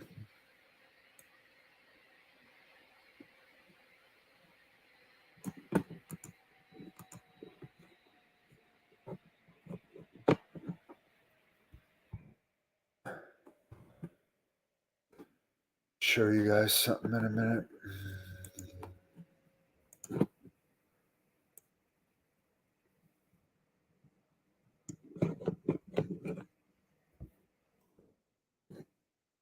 Here comes Brock Lesnar.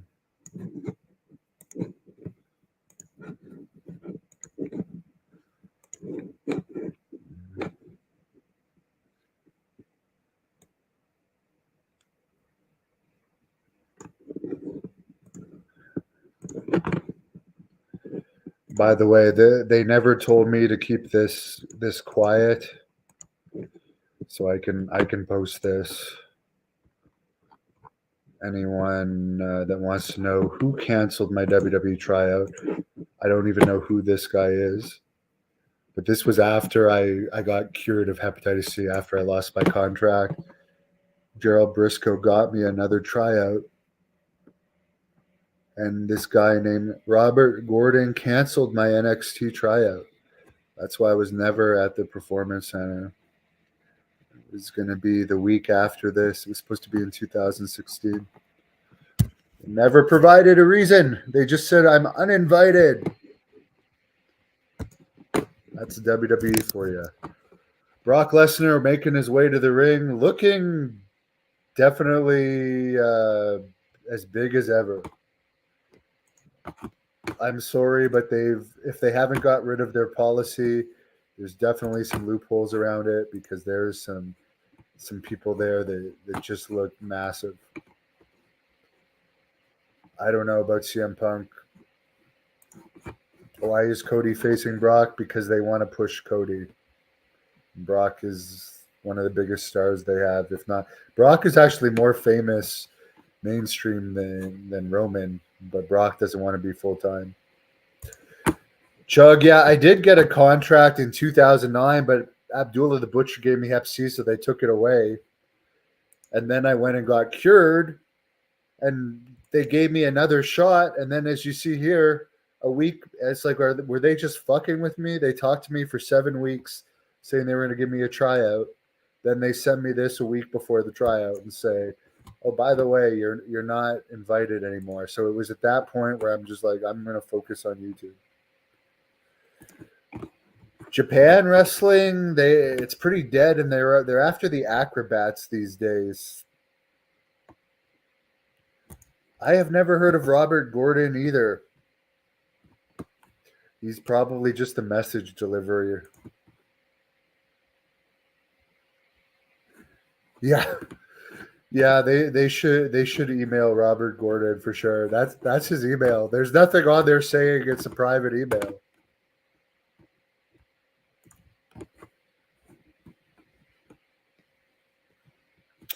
Thank you, Chug Alert. Well, there you go. I'm a shoot interviewer now. Because my time as a watch along guy is limited. This is my last watch along I'm going to do for a long time, unless someone really offers to pay me a lot of money.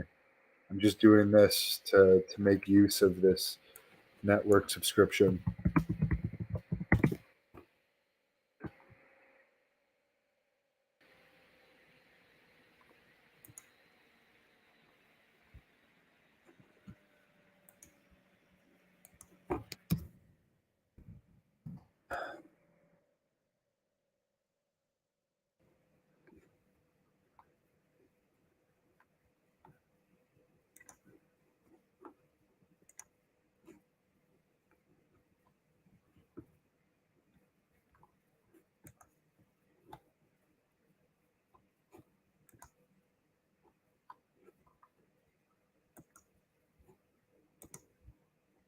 Let's hope this is a fast match.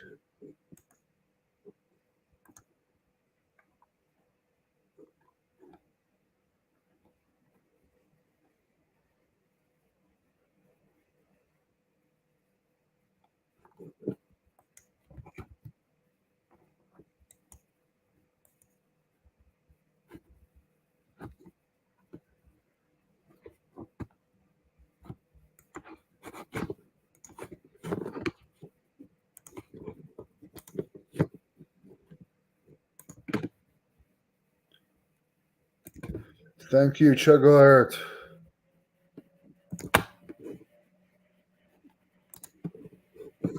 I agree with you. All right, let's get on to this match. Lesnar's got his hair braided. Piper is loving this. She doesn't usually. She's really enjoying this pay-per-view. I'll show you guys her. Here, I'll take a picture of her now.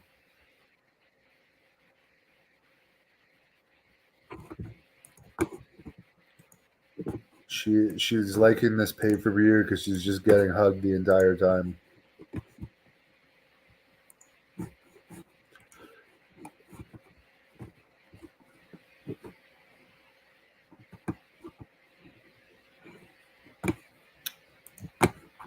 Threw him like a rag doll.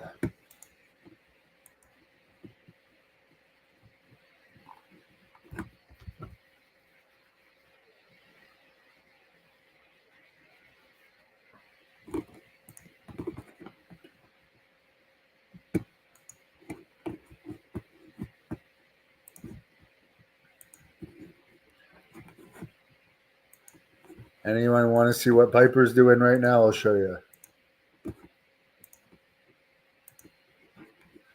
She's getting pet. She's a big baby.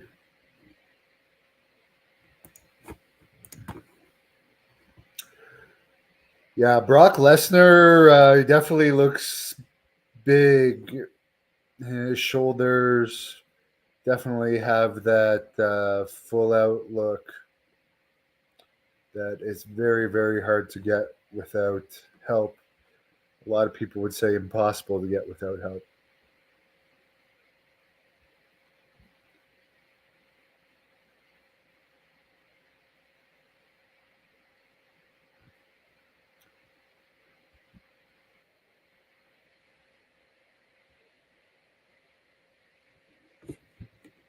Brock Lesnar bumping around for Cody. Dive to Brock Lesnar.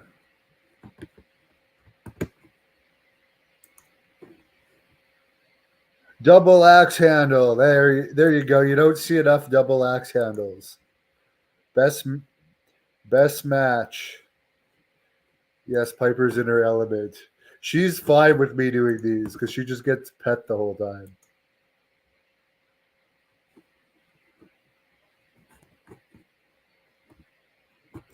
But it's funny. She's such a guard dog and protective dog. She would never let herself be seen in that position if someone else was here. She's like Roddy Piper. Diamond Cutter. DDP's good friends with Cody Rhodes. I bet you Brock is making $1 million for this. So much easier than UFC.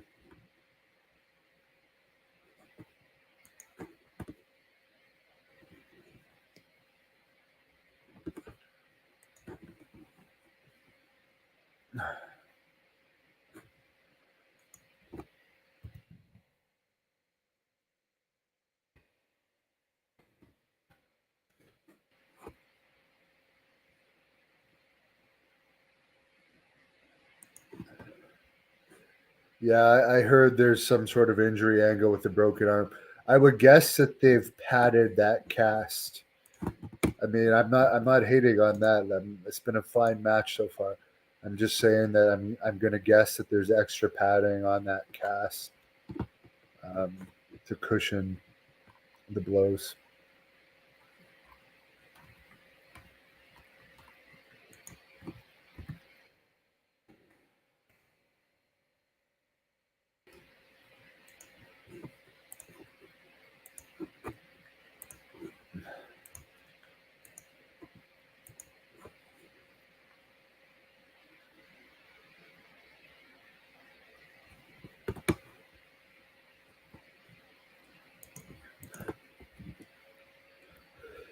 Nice Kimura by Brock Lesnar. I actually once shot on a guy in a match and did that, but it was because the referee, or sorry, the company was trying to fuck me over, but I didn't put enough pressure to break the arm. I just did it and told him to submit or I was going to break it, and he submitted. And I won the company's title. Yeah, UFC pays the beginner, the most fighters like 6 to 20,000, and the more famous ones get a percentage. Brock Lesnar, apparently the only ones that made more than Lesnar, I think, are John Jones and his new contract. Nagano was offered Lesnar type money but turned it down. But really, UFC, this is what's going to be interesting to me. Will Endeavor take the same strategy with UFC, with not caring how much they pay guys and letting people go that want to go? Just being like, we're the number one company. You can fight for us or leave. Will they do that with WWE? Or are they going to try and keep people and avoid them going to AEW? Because if Endeavor has a different policy with WWE,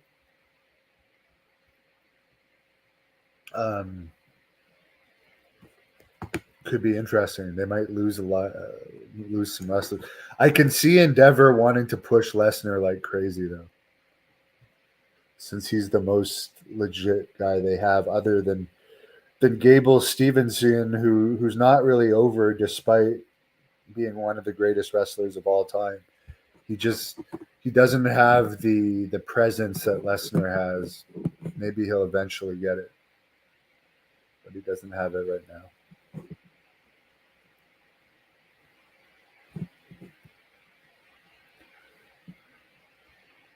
Lesnar lives in Saskatchewan, Canada. I wonder if, you know what?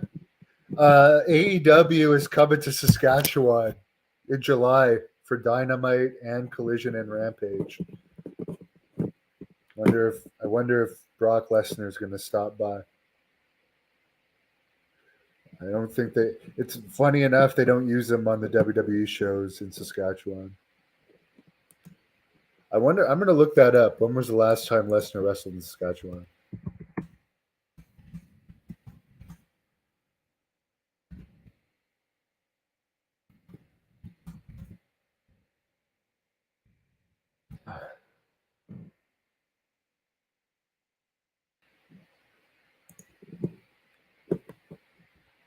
Doesn't say.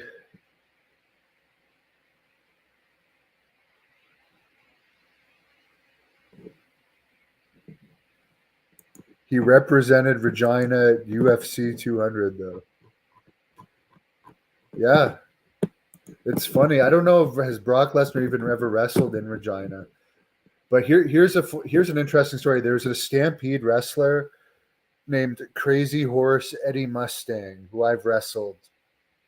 He was part of the Stampede relaunch, and he actually wrestled Brock Lesnar as an amateur in Winnipeg before Lesnar got into WWE, and he was backstage at a WWE show in Calgary, and Lesnar remembered him.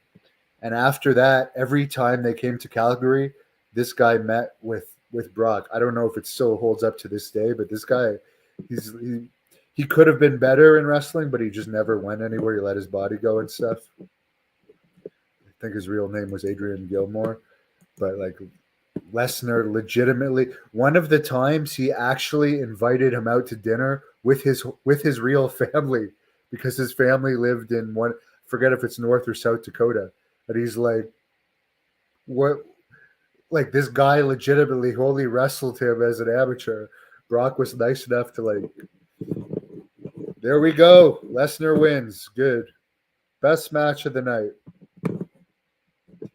Best match of the night by far.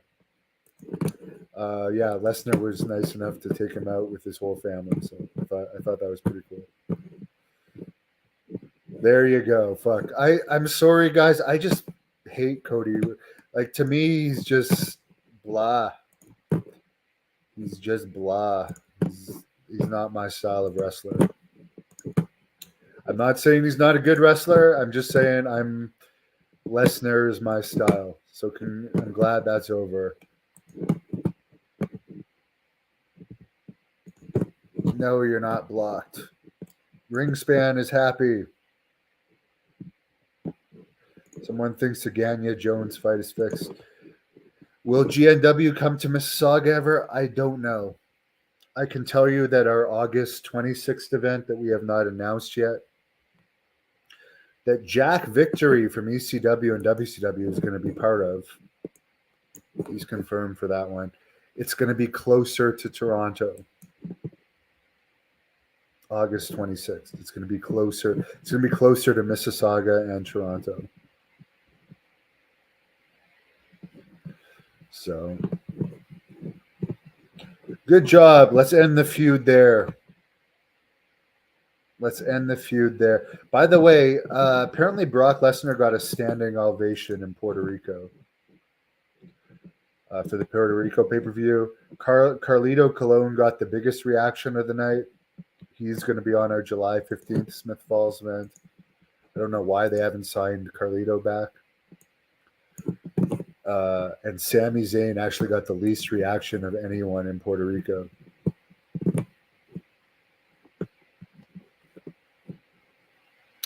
Now they're advertising Money in the Bank, which I will not do a watch along of. I really don't want to watch this tag team match. I'm only going to stay and watch it for you guys, just so you know. I really don't want to watch it. I don't mind Roman Reigns, but I cannot stand Zayn and Owens.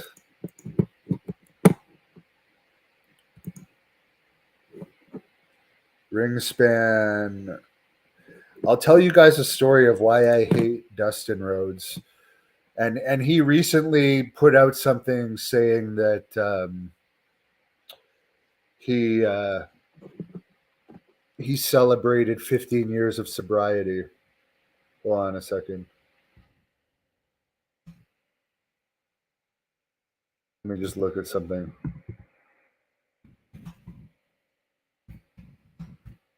See if there's any stories on it. Okay, here we go.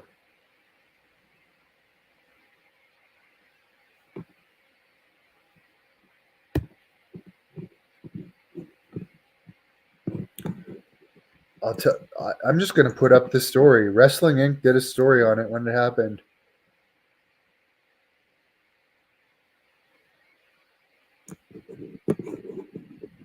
I'm shocked there's still a story about Dustin Rhodes, what a piece of crap he was.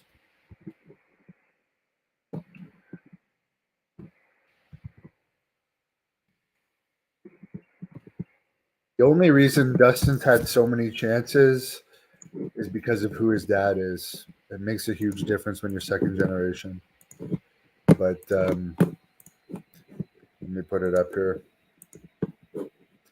Here's a story from Wrestling Inc. about Dustin Rhodes, about the issues I had with him. He was scheduled to work an event in Calgary. Took a huge plane ticket. Got a $900 advance. Then the day before, he called claiming he had no money and he needed the rest of his money. And we had to this was before PayPal. We had to FedEx some money. And he was claiming he would not be able to go to the show unless we sent him the rest of the money. Then he took the money and he no-showed, which essentially killed that town. We only ran it one. We had over 1,000 fans for this Bad News Allen tribute show, which again, he slapped the face of Bad News Allen by doing this. His wife was at the show. And, some of the Hart family were involved. But he got all of his money up front, an extremely expensive plane ticket from Jacksonville to Calgary that he cashed in. And he was supposed to wrestle me that night. And yeah, he no-showed it. Never paid it back. And when we called him, when he didn't make his flight, he said, "Oh, I'll make it up to you. I'll make it up to you." And when I called him back to do the next show, which actually happened before I was just doing random shows, not under a name. Sometimes I work with Snappy. It was the first Great North Wrestling show ever that we ended up getting over 4,000 for in Ottawa. I called him back because he said he'd make this up to me on my next show. And he said, "You told people I no showed. Fuck you. I'll never work for you again." Well, what the hell are we supposed to tell them, Dustin? What the fuck are we supposed to tell these people that come to see Gold Dust and we have over 1,000 fans and you demand all your money up front and you no show? I would love to fight Dustin Rhodes, even to this day, because he killed that town for me. And when a star no shows, the promoter gets all the heat. Anyway, he's a piece of shit. He's a piece of shit. Total piece of shit. Yeah, he never made that up to me. Congratulations for being sober now, but what about all the people you fucked? And by the way, that's not the only story from those days. You guys can search it up.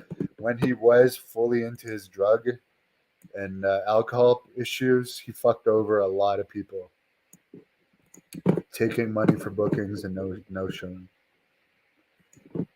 Anyways. Pubert, I'm watching, so you don't have to. Well, I really don't want to watch this last match because I know it's going to be long too. What do promoters do for the no show? You offer refunds, but the next year at that same venue, we went to the exact same venue, and we had Tatanka and Samoa Joe.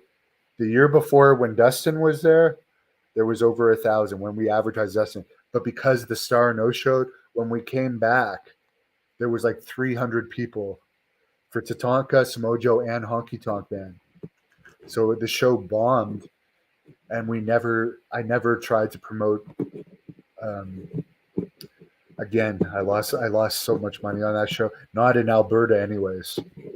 I gave up. The Cochrane was like my town that I promoted, and I promoted a lot of successful events. Actually, Natalia wrestled for me once in Cochrane. The last match of TJ and Harry was in Cochrane. TJ Wilson and Davey Boy Smith Jr. before they went to WWE, and I wrestled Abdullah the Butcher there before. But yeah, when a wrestler no shows, then the next time you come, the fans don't believe that the star is going to show up. It happened with Greg Valentine too. So coincidentally, the Macho Man Randy Savage Memorial Show that I put on with the permission of the Poffo family in 2011, the main event was supposed to be Greg against Lanny, and this is a famous story. Greg demanded the day before, and he said in a voicemail that I put at the time on the internet, where he said, "I swear on a stack of Bibles, if you send me all my money before, I'll come. But if you don't send me the other half of my deposit, I'm not coming." So me trusting him, because I'd used him before, sent him his money, and then he no-showed the Macho Man Memorial Show. And Lanny was furious. And then the next time we came back to that same town, we had 1,200 for the Macho Man Memorial Show. The next time we came back to that town, we came with Scott Steiner, and we had like 800 because people that didn't believe Scott Steiner was going to be there. And eventually, I had a few more good shows there, but yeah. Davey Boy sadly passed away. It was recently the anniversary of his death. I can tell you I met Davey Boy a bunch of times in the Matt Rats days. Great guy. Great guy. He died when he was 40, I think. Sadly, he was living with Bruce Hart's ex-wife, who was still married to Bruce Hart at the time, living in the mother's basement of Bruce Hart's ex-wife's mother. And it was just sad. really, really sad. I really was a fan of Davey Boy, and every time I met him, he was really nice. I was just a kid. I would say Davey Boy Smith and Eric Bischoff, when they were in Mat Rats, were two of the first stars I ever met. And again, guys, for those that aren't watching the watch along, who aren't watching, we all know the storylines. And instead of just having one match after another, they're making us watch the whole history of the match. Davey died when he was 39. Wow. He lived a hell of a life, though. He lived a hell of a life. I guess because he was famous for so long, it seemed like he was older. But no, that was sad. Really sad. Diana's also a very nice person. Very nice and has aged very well. Davey's son, Harry, is one of the best technical wrestlers. For some reason, despite being a multiple-time tag team champion, he never really got over in WWE. And for his most recent WWE run, they hired him to a large contract. And in the 7 months he was under contract, he only wrestled one dark match. Junior, I know Junior very well. What's Junior up to? He's doing indie bookings, I guess. And he's been training in MMA for years with like top here. That's the one thing I don't understand about Harry is he's become such a great fighter, and he literally trains in MMA every day, but he doesn't fight MMA. I don't understand. I don't understand why he doesn't fight MMA. Because if he could fight MMA and get over as an MMA fighter, that would help him in pro wrestling. But I don't know. I wouldn't say he's my boy. I would just say that I've known him since he was in high school. I've known him since he was in grade 10. Sean Jones becoming a member. Thank you. Piper has to go to the bathroom, so I think I'm going to take a bathroom break. Unless this match... Oh, no, the match is starting. Never mind. I'll try and delay her.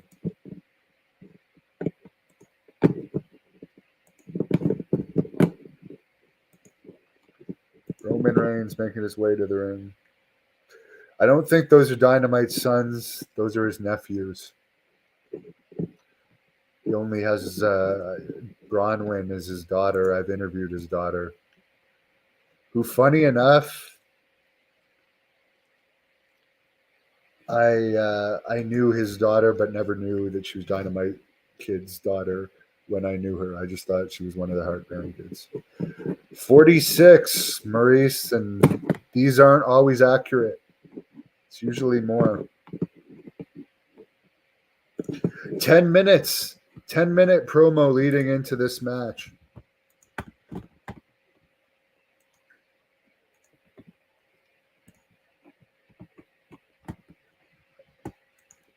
Piper, I think, is getting restless.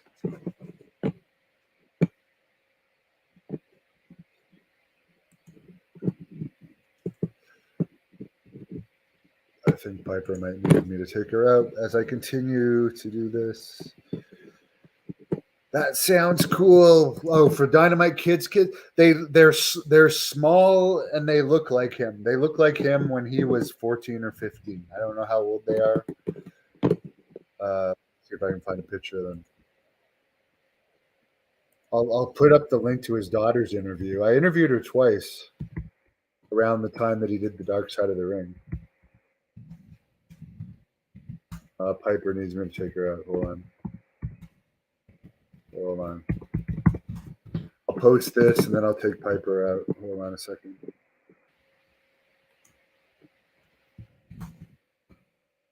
She was known as the Dynamite Doll. Hold on, Piper.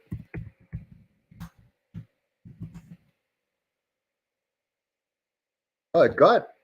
Here's something interesting. FTR's interview on this channel got under 2,000 hits. Dynamite Kid's daughter got almost 8,000.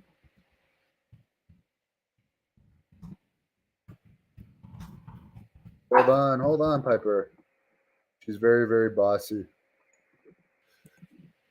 Haku is the real tribal chief, by the way. I agree with you, Mitch. And Haku could also beat up any of these guys in the ring easily. Dynamite Kid's daughter interview. I'm putting it up right there.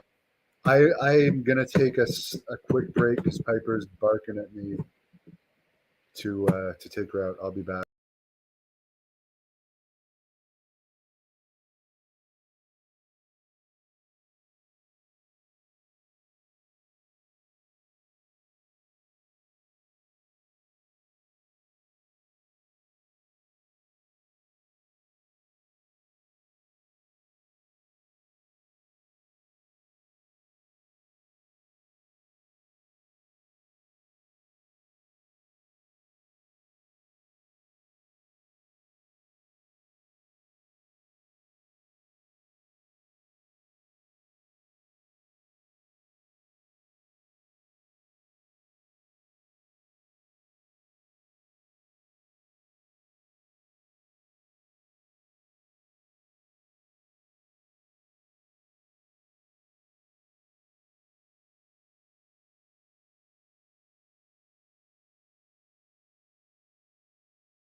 All right, what did I miss? Nothing. Doesn't look like it started yet. That's good. Piper had to use the washroom out there. Talk amongst yourselves. Yeah, sorry. It's either that or Piper's going to go to the bathroom in here.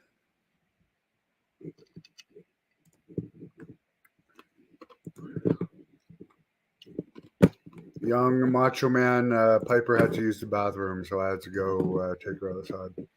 But I'm back watching now. Better put in my earphones. It's actually really nice here in Ottawa, Canada today. Getting some sun. Is this other Solo Sakai guy over for the people that watch regularly? Or is he just another member that's related that they're trying to get over based on him being one of the Samoans?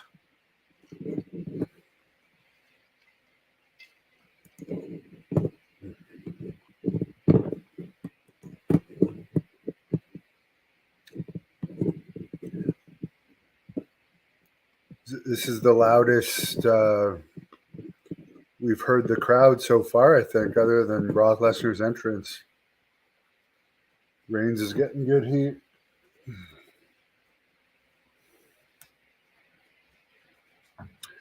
Sami Zayn, there's a guy that's definitely not on any supplements like Lesnar's on.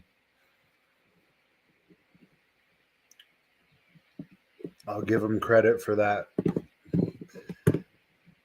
And by the way, this is the culprit here. This is why we had to miss the entrances. Someone had to go out. Someone says they think the Usos are going to interfere in the match and Solo's going to attack the Usos. Someone says that Solo is pushed as the enforcer. I know I saw him get defeated by Cody, but that's all I've seen of him. Sami Zayn looks like Grover. I agree. Here comes the song.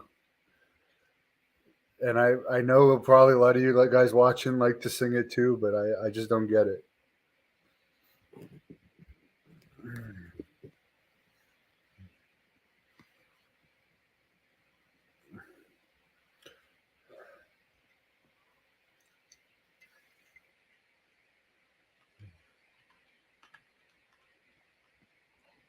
Roman definitely has heat.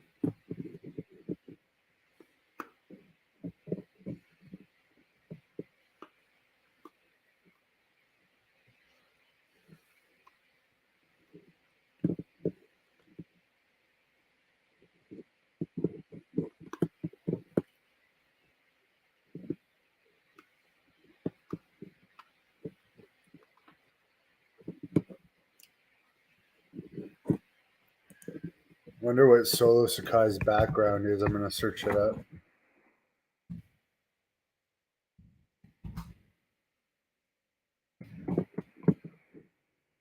Solo Sikoa.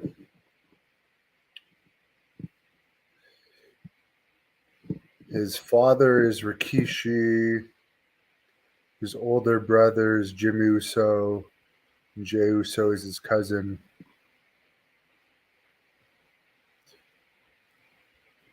He started on the indie circuit in 2018, debuted in NXT 2021,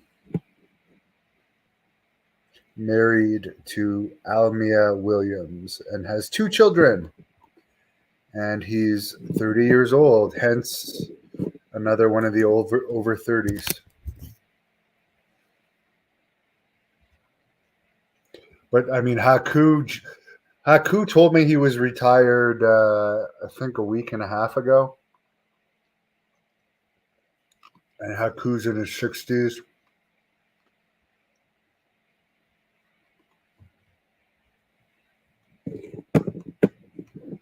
So Solo, I'm sure, has a long career ahead of him.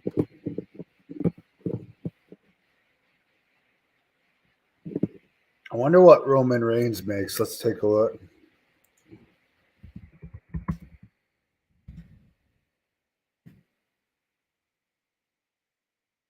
According to Sportskeeda, Roman Reigns makes $5 million a year.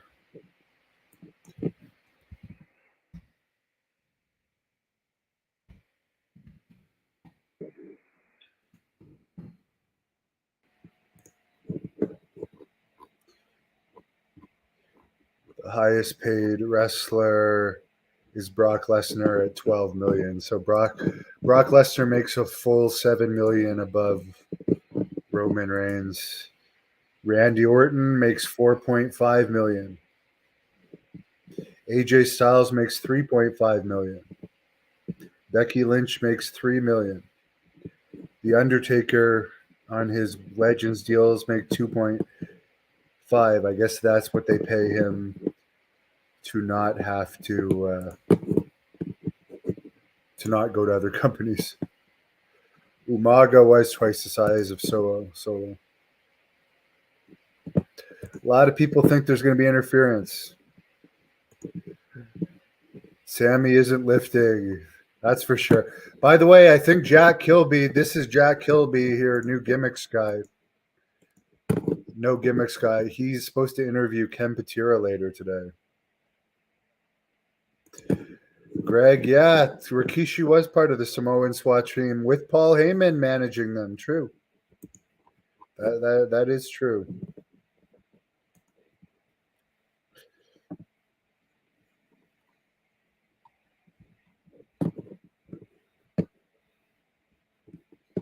Asuka makes $350,000 and Alexa Bliss makes $350,000. Bianca Belair makes $350,000. Sasha Banks was making $550,000 before she left. That's probably why she doesn't want to sign with AEW, because she doesn't want to, she may have wanted a break, but unless they're going to offer her that kind of money. But the last New Japan show where Sasha got injured was not a sellout. It was only a 3,000 seat building, and there was over 800 tickets remaining. But she did boost sales, but it's not like she's a star of Goldberg's level.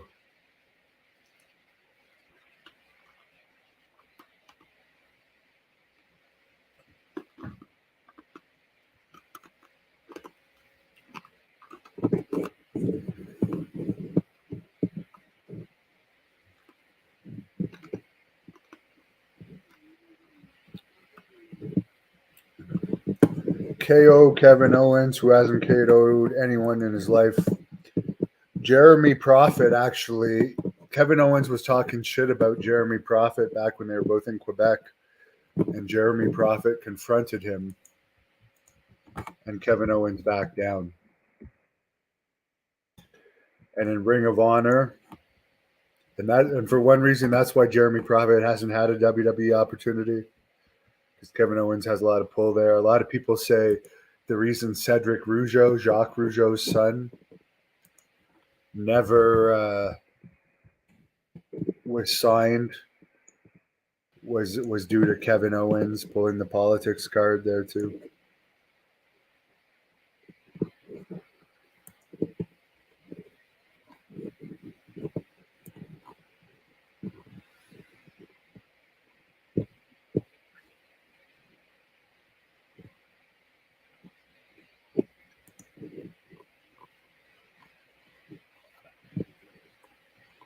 I've told this story before, but for those that never heard, and this would have actually got over because I could have actually pulled it off.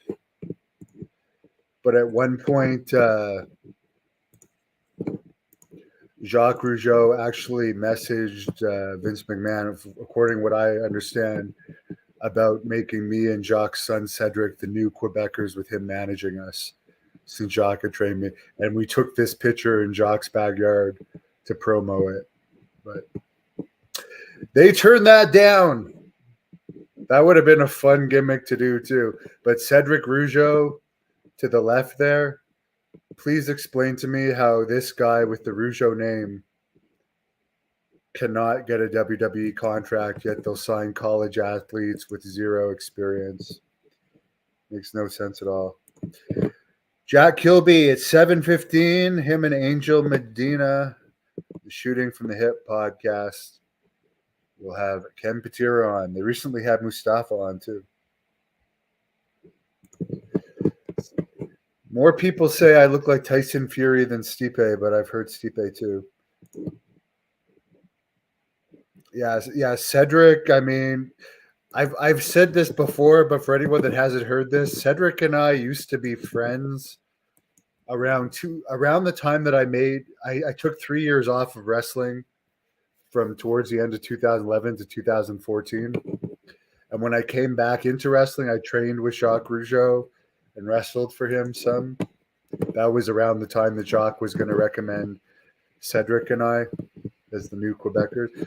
But Cedric, I can tell you guys this. I've never walked into a restaurant with people like I have with Cedric, where we've walked into places and all the girls like completely stare at him like he's, without even knowing that he's from the Rougeau family. Like Cedric is the sex appeal he has to women is just insane. Whoever is, I mean, it could have been William Regal, could have been Arn Anderson, could have been Kevin Owens just putting the kibosh on it. But I'll put this up one last time. Please explain to me how Cedric Rougeau, and I have no iron in the fire here, with Jacques managing him and Cedric looking like he did then. I know he let himself go since then, but he had a tryout around this time and they didn't take him. Please, somebody explain that to me. Makes no sense at all. No, he could do 450s too, though, and he was a good wrestler, and he carries the Rougeau name, and the Rougeau name is still huge in Quebec. But whatever. I have no irons in the fire. I'm just saying that Owens has pull. Owens definitely has pull.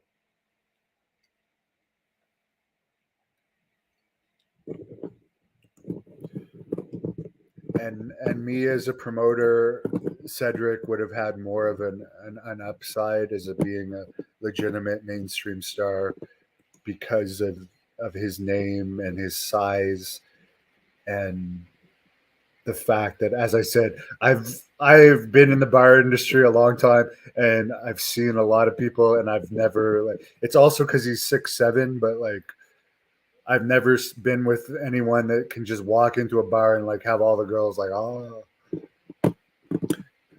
Maybe that's why I would have wanted to be his tag team partner to have the runoff of the attention he would have got. And yes, with Jacques giving us the rub, me being a good bumper and decent worker, and Cedric's looks, I mean, that would have been a phenomenal thing. But again, it's unfortunate that never happened.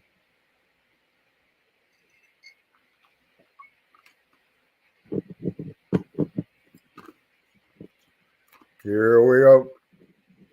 By the way, for Jacques' third retirement match, teaming with Cedric and his other sons, they had 11,000 people at the tennis stadium in Montreal. I was there for it. They had 11,000 people a couple years, 2 or 3 years ago.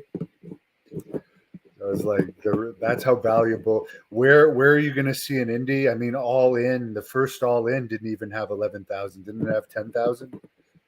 But Jacques Rougeau's retirement, the third retirement, not even his first retirement, with his sons, did 11,000 against nobodies.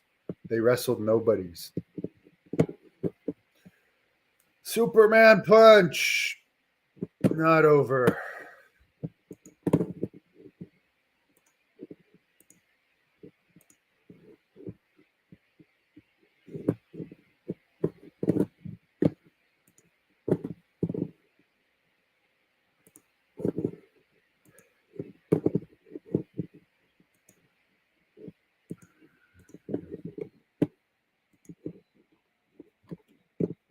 But yeah, I remember talking to the kids after and saying when Jacques retired. I mean, that was after Cedric's WWE tryout. That was pretty much the end of the Rougeaus. Cedric lost his motivation, and he's, from what I understand, he's a used car salesman now. And I'm not laughing at that. Good for him, but he just had so much potential.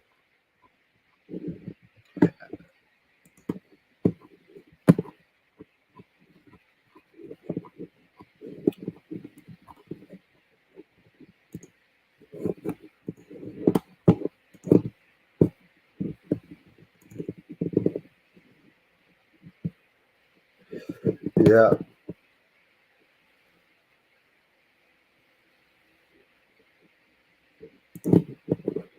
Women can't show any skin, but KO can do a DX shot.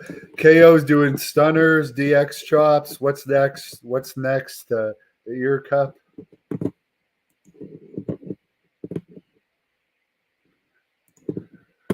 Well, Roman's over. I'll give him that.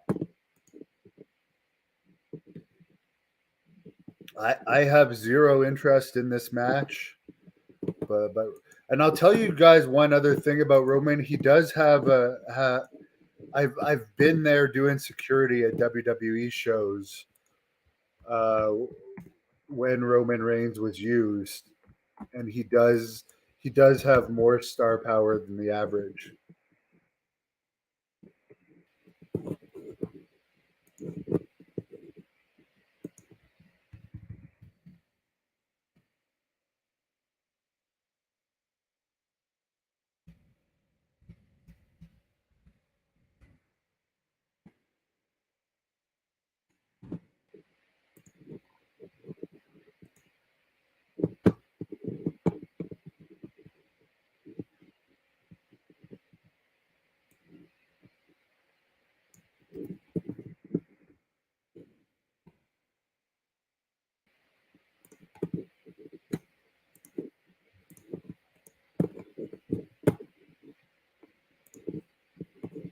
Yeah, they really people can say what they want about Roman, but if you have the people win over and over and over and over and over and over and over and over and over again, they're eventually going to get over.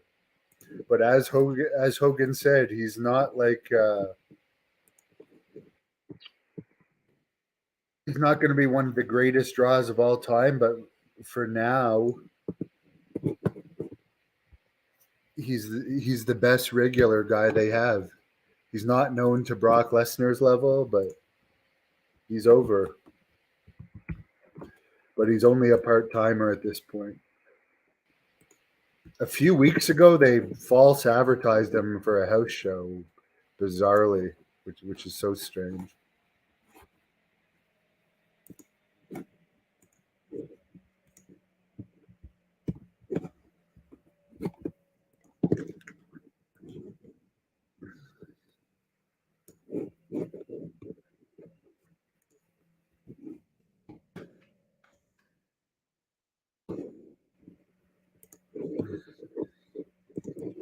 I'm so sick of these fucking leg slapping kicks. They just take me right out of it.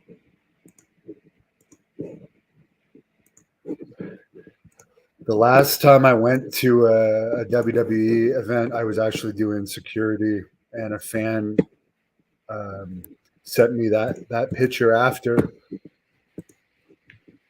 where you can see I actually would have been a good opponent for Roman Reigns. He's the 1,000th day of WWE champion today for sure. Blood Hunter should incorporate some of Sami Zayn's moves. I don't think you're ever going to see Blood Hunter do a leg slap. Blood Hunter against Reigns is a match that would be good though. Legit.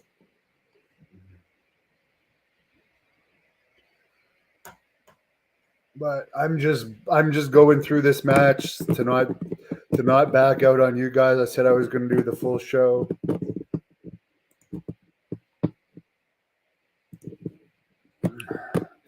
Well, I was doing security, so one of the secrets to being a good security guard is to look mean. You'll have a lot less problems. Yeah, I mean, there can be people that can screw up pushes. Like Ahmed Johnson got too much backstage heat. It eventually killed his push. But if you're a decent politician, and I'm sure Reigns was advised well and didn't make any massive mistakes to screw up his push. Haven't Zayn and Reigns been feuding forever now? I don't know. I'm tapped out of this feud. I'm fully tapped out of this feud.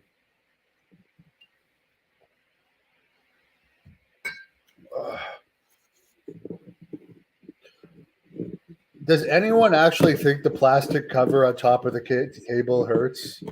Please tell me in the comments. Do you think hitting that plastic cover that they put on top of the table hurts? I don't know. I just don't get it.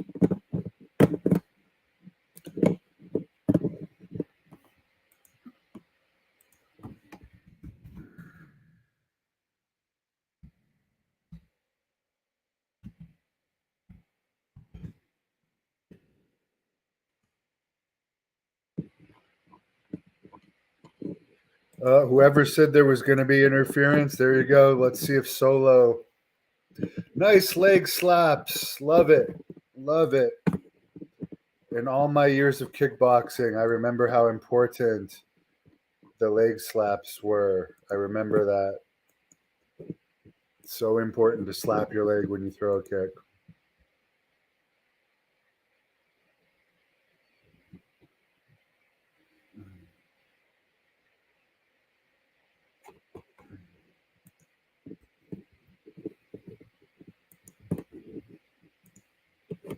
So many super kicks. That's like a magician still performing tricks that have been seen a million times and have been exposed a million times. I just can't buy into a super kick. I wish I could.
The bloodline's over. There you go.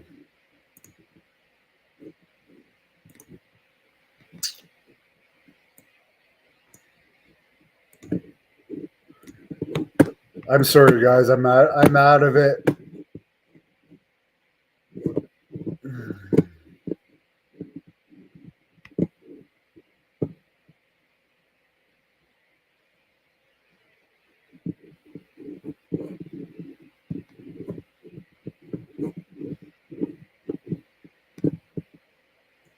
My God.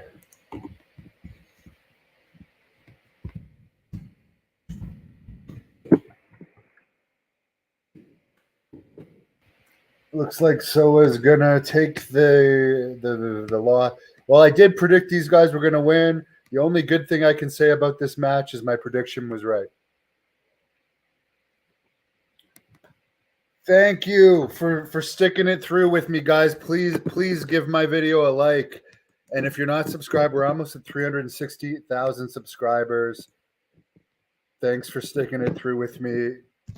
You guys made me get through it. I really appreciate all of you. This is my last watch along for a long time. Ken Patira coming on with Jack Kilby tonight, 7:15. I'm tapping out. I will do a review of this right after, but I'm tapping out of this live stream. Have a great night. Thank you for watching the Hannibal TV. Please like this video if you enjoyed it and click the subscribe button to not miss any of